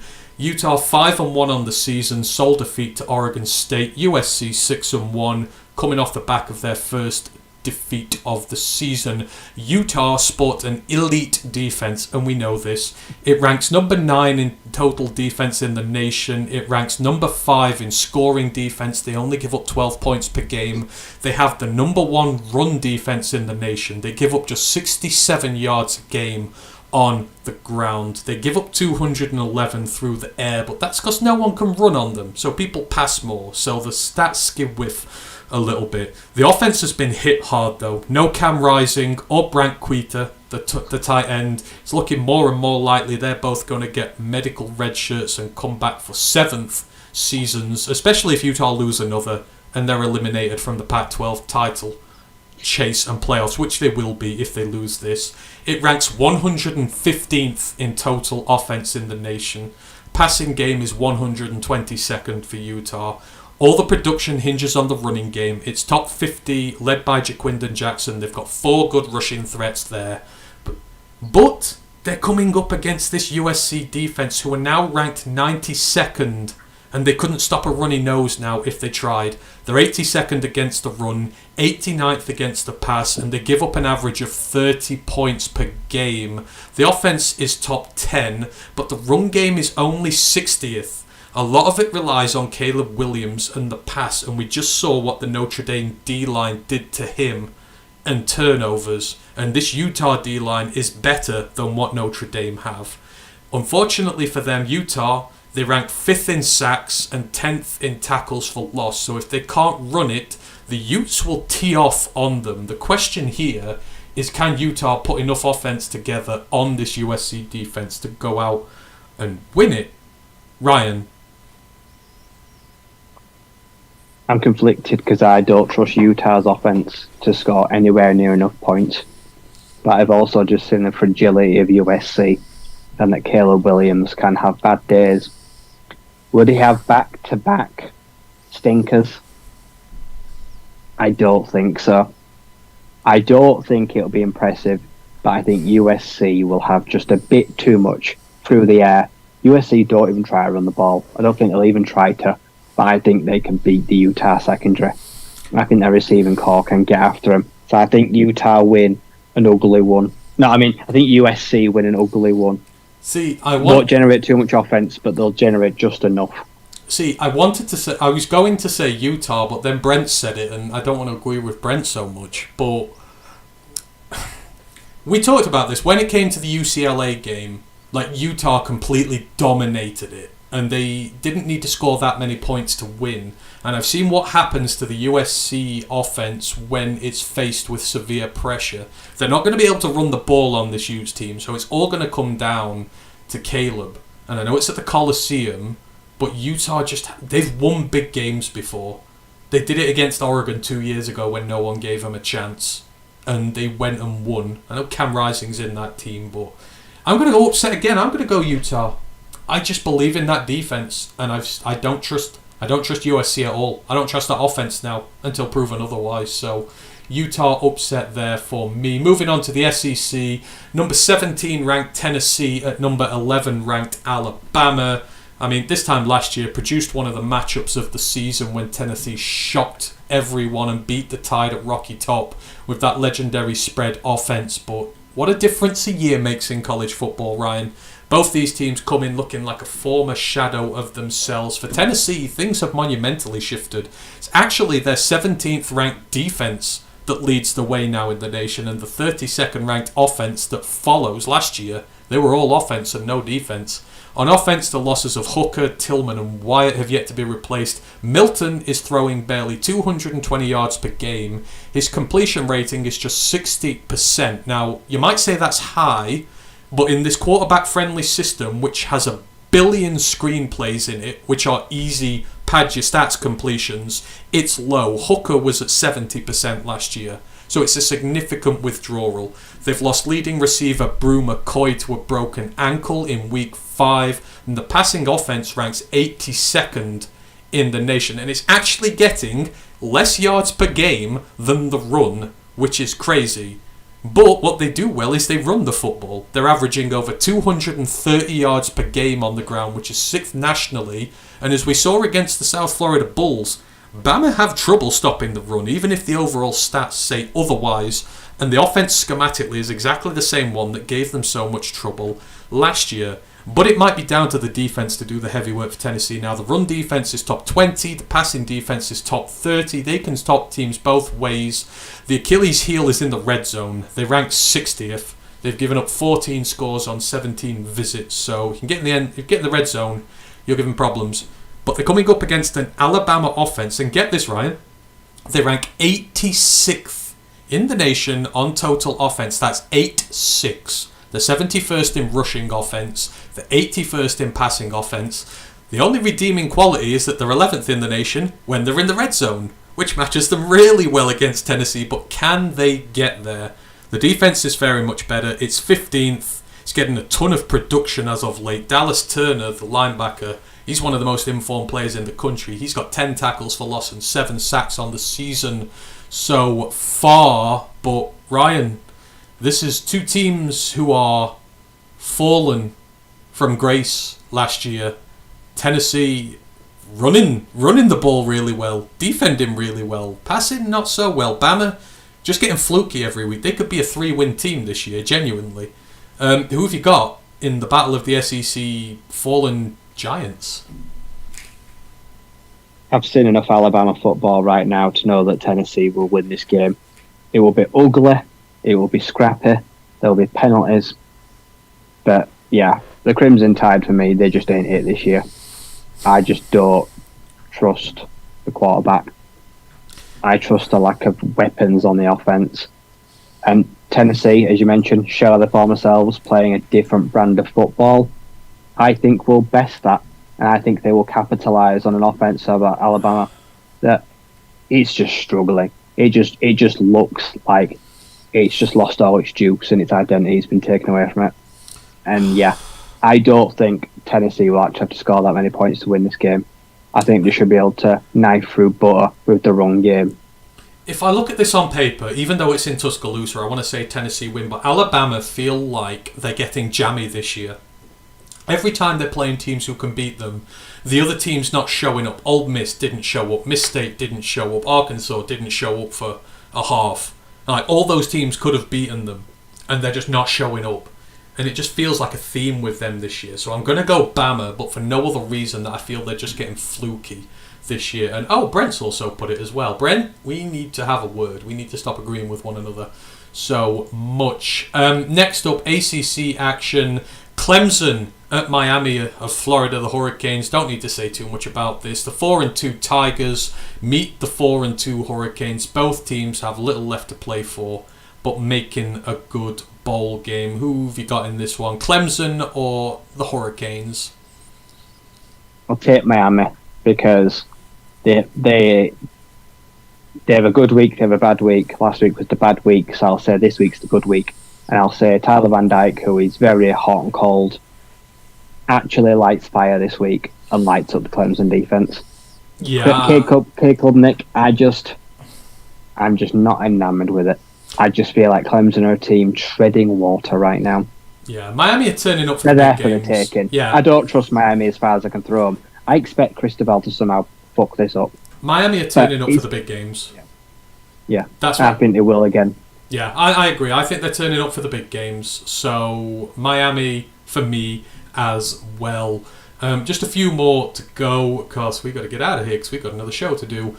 The Big Mac matchup this week. This is potentially a preview of the championship game. The Toledo Rockets at the Miami of Ohio. I want to say Hurricanes because I've just been on about that. But no, the Red Hawks. And I had the Red Hawks in the championship game this year. This is a possible prelude to it. The last 2 undefeated teams in the conference. Miami of Ohio is 6-1, but they're undefeated in the MAC East. Toledo also 6-1, undefeated in the MAC West. Good quarterback battle here. Dequan Finn versus Brett Gabbert. Finn is 12-5 on touchdowns to interceptions. Gabbert is 14-4. But Toledo is sporting the 4th best rushing offense in the nation, led by Penny Boone, who is already up at 800 rushing yards and 8 touchdowns. And Finn has nearly 500 yards on the ground as well and 4 touchdowns. And also the wide receiver Jerwan Newton has 9 receiving touchdowns as well. The Toledo offense has been fierce. Defenses match up evenly. Redhawks ranked 35th, the Rockets 41st. But the Rockets have the firepower, as I mentioned. They are ranked 18th on offense, whereas you have to flip that number to 81 for the Redhawks. But they're both good teams in their own right. Solid defenses, just one's got a better offense. But the better offense is on the road. Ryan, Toledo at the Miami of Ohio Redhawks. Who do you have? I think the Rockets are going to open a can of whoop ass. Daquan Finn is one of the best non-Power 5 quarterbacks in the nation. Like you say, they've got the run game to complement it, which the other side can't really boast. Just a multifaceted offense that can hurt you in every way, and Toledo will win this comfortably on their way to making a title game. Right, I just need to quickly interject here. Jezon who, Matthew? No, Jerwan. Jerwan Newton, not Jazane Newton, Jerwan. Different player. Nice try. That joke is going to live with me forever. And also Toldeo. Who's Toldeo? Oh dear God, I'm never going to hear the end of that. So you say Toledo, yes?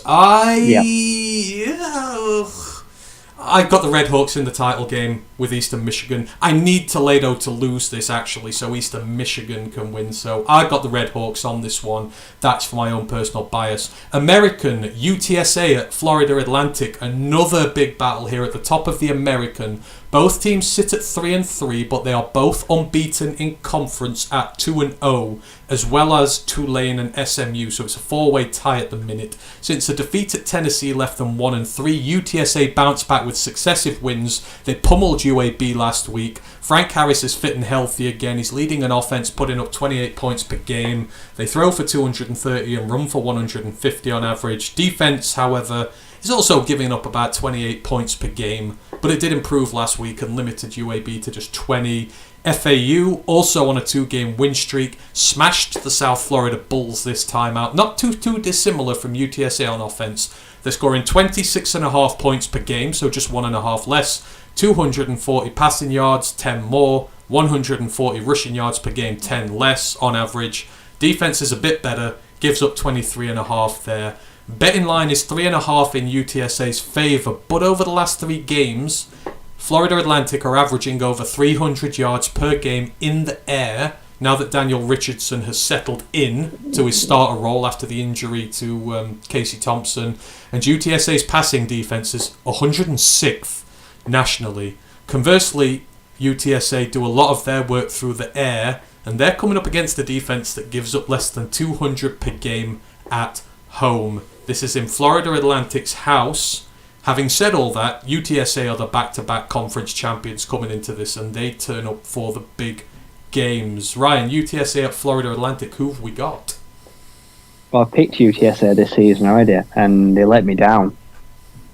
But Frank Harris is back, and on the road, he's got something to prove, because I feel like before the injury, he was struggling. They've struggled with him, struggled without him. I feel like they've got a point to prove. So I feel like they're going to go into their backyard, and I think UTSA will might not be convincing, but I think they'll find a way to get it done.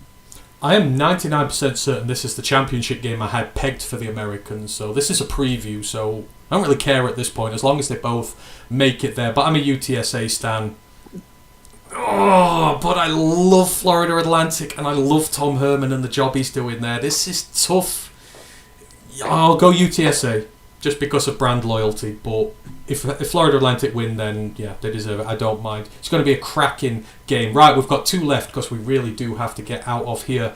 Air Force at Navy. First in the Commander-in-Chief games this season, the service games. Already seen the chrome domes for the Air Force uniform. They are stunning.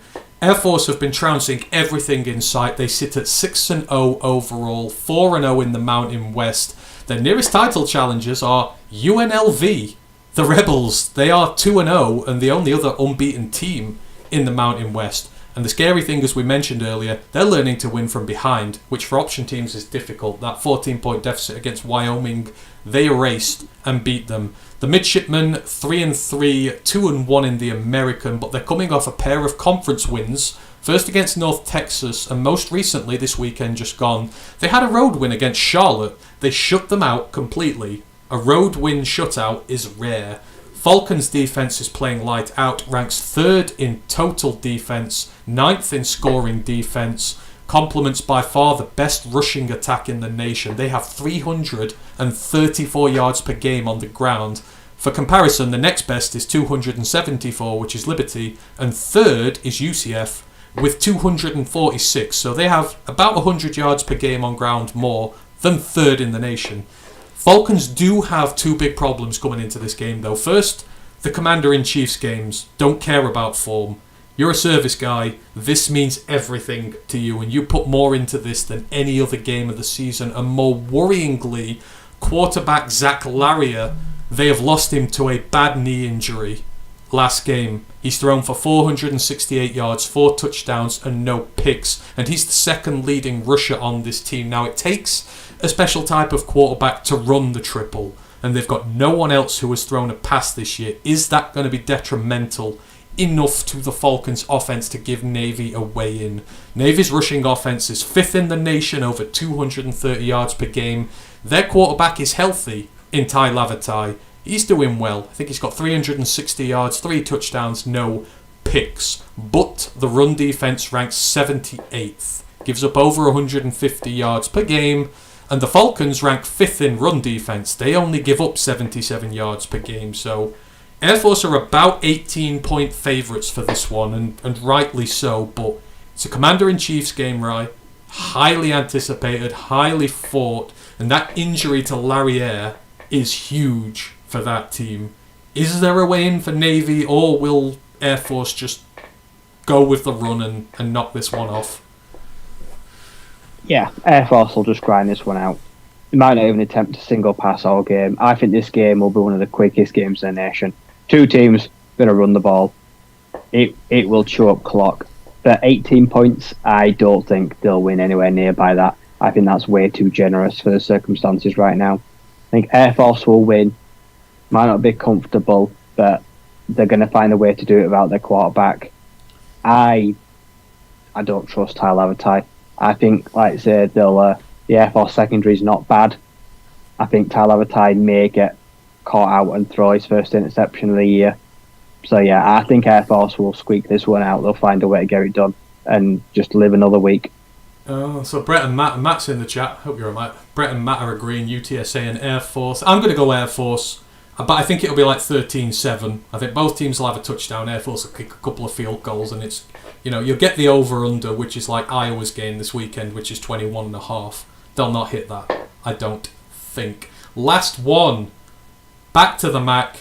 Eastern Michigan at Northern Illinois. We finish with the 4-3 Eagles travelling to the 3-4 Huskies, with both sporting a 2-1 record in the MAC West. They're looking to take a foothold in the pack, chasing Toledo. The Eagles started slow, but once again they're closing in on yet another bowl season with Chris Creighton and the Crate Train. Despite possessing the second worst offense in the nation, averaged just 250 yards per game, and the defense ranks 80th. So you wonder where have 4 wins come from with that until you look at the scoring defense. They're 28th in the nation. They give up less than 19.5 points per game. And even with the offense scoring 19 points per game, all of a sudden you can see where the wins are coming from. Efficiency with very little is the name of the game for this team. And to be fair, they're coming into form. They're coming off 2 straight conference wins, 24-10 over Ball State and 28-14 over Kent State. So the defense has been legit and the offense is starting to come to life. It's a similar story for Northern Illinois. Started off 1-4. Things were looking bad, but they're on a 2-game win streak now. In the last 3, they lost a very narrow 35-33 game to the reigning MAC champions Toledo. They pumped Akron for a 50 burger, and they dropped 23 on an Ohio defense that ranks 4th in the nation en route to a victory. Northern Illinois ranked 23rd on defense, 92nd on offense. So you've got 2 subpar offenses coming up against defenses that either limit the yardage or limit the points.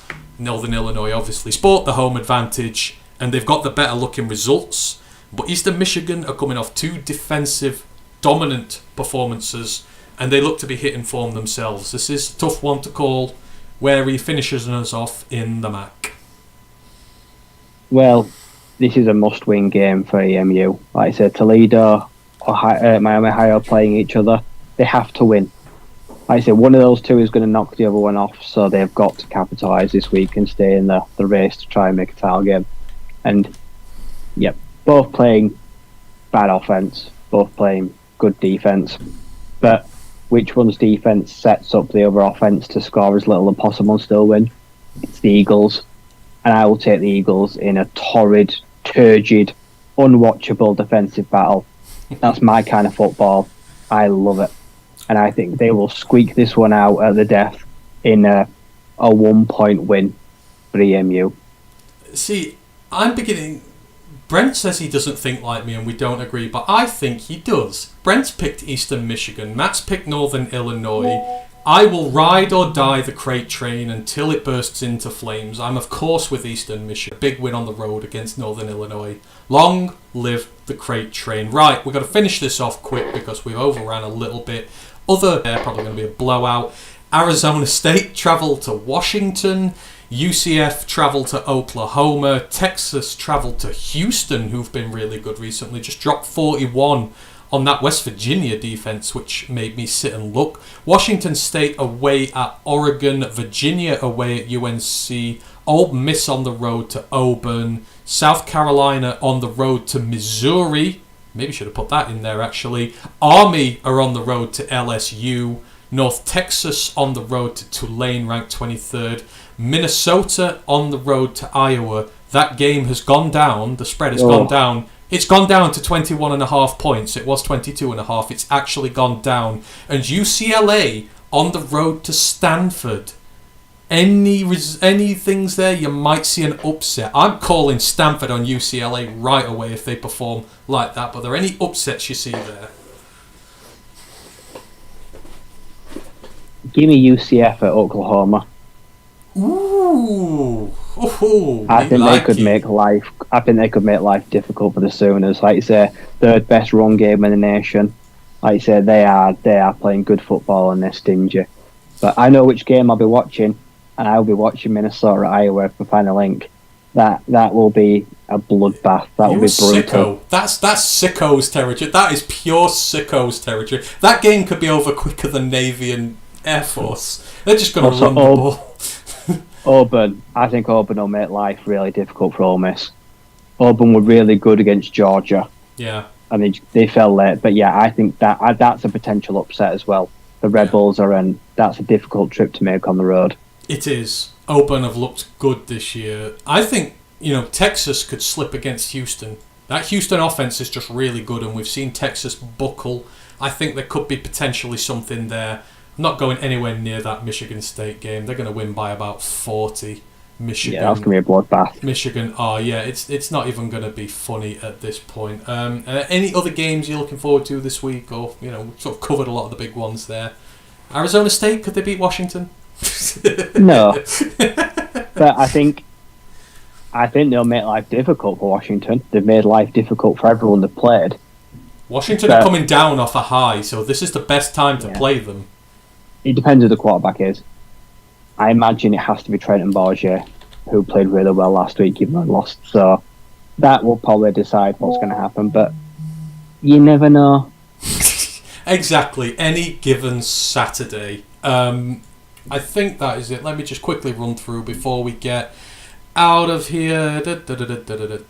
No, I think we covered a lot of the main ones. Northwestern versus Nebraska, that'll be a classic. No, we'll leave it at that for now. Thank you to everyone who has joined us this evening, be it on Twitch or on YouTube. We really appreciate you. We're going to be back very, very shortly because I've run over by 10 minutes, and I apologise, Matt, with our Baltimore Ravens preview, the main Detroit Lions podcast on there. Me and Ryan will be back next week to talk about week 8, hopefully. Well, we might be back next week. If Ohio State win, we won't be, because I'll not be able to show my face in public for a while after that one. So, yeah. Hope Penn State win, and then you get a show next week. But yeah, thanks ever so much for everyone. You know where to find us, Roar of the Lions UK, here, there, and everywhere. Just type us in, you will find us. Go make yourself a cup of tea, a brew, and we will be back very shortly to talk Lions. Just remains for me to thank Ryan. We shall see you again very soon. Until then, one pride.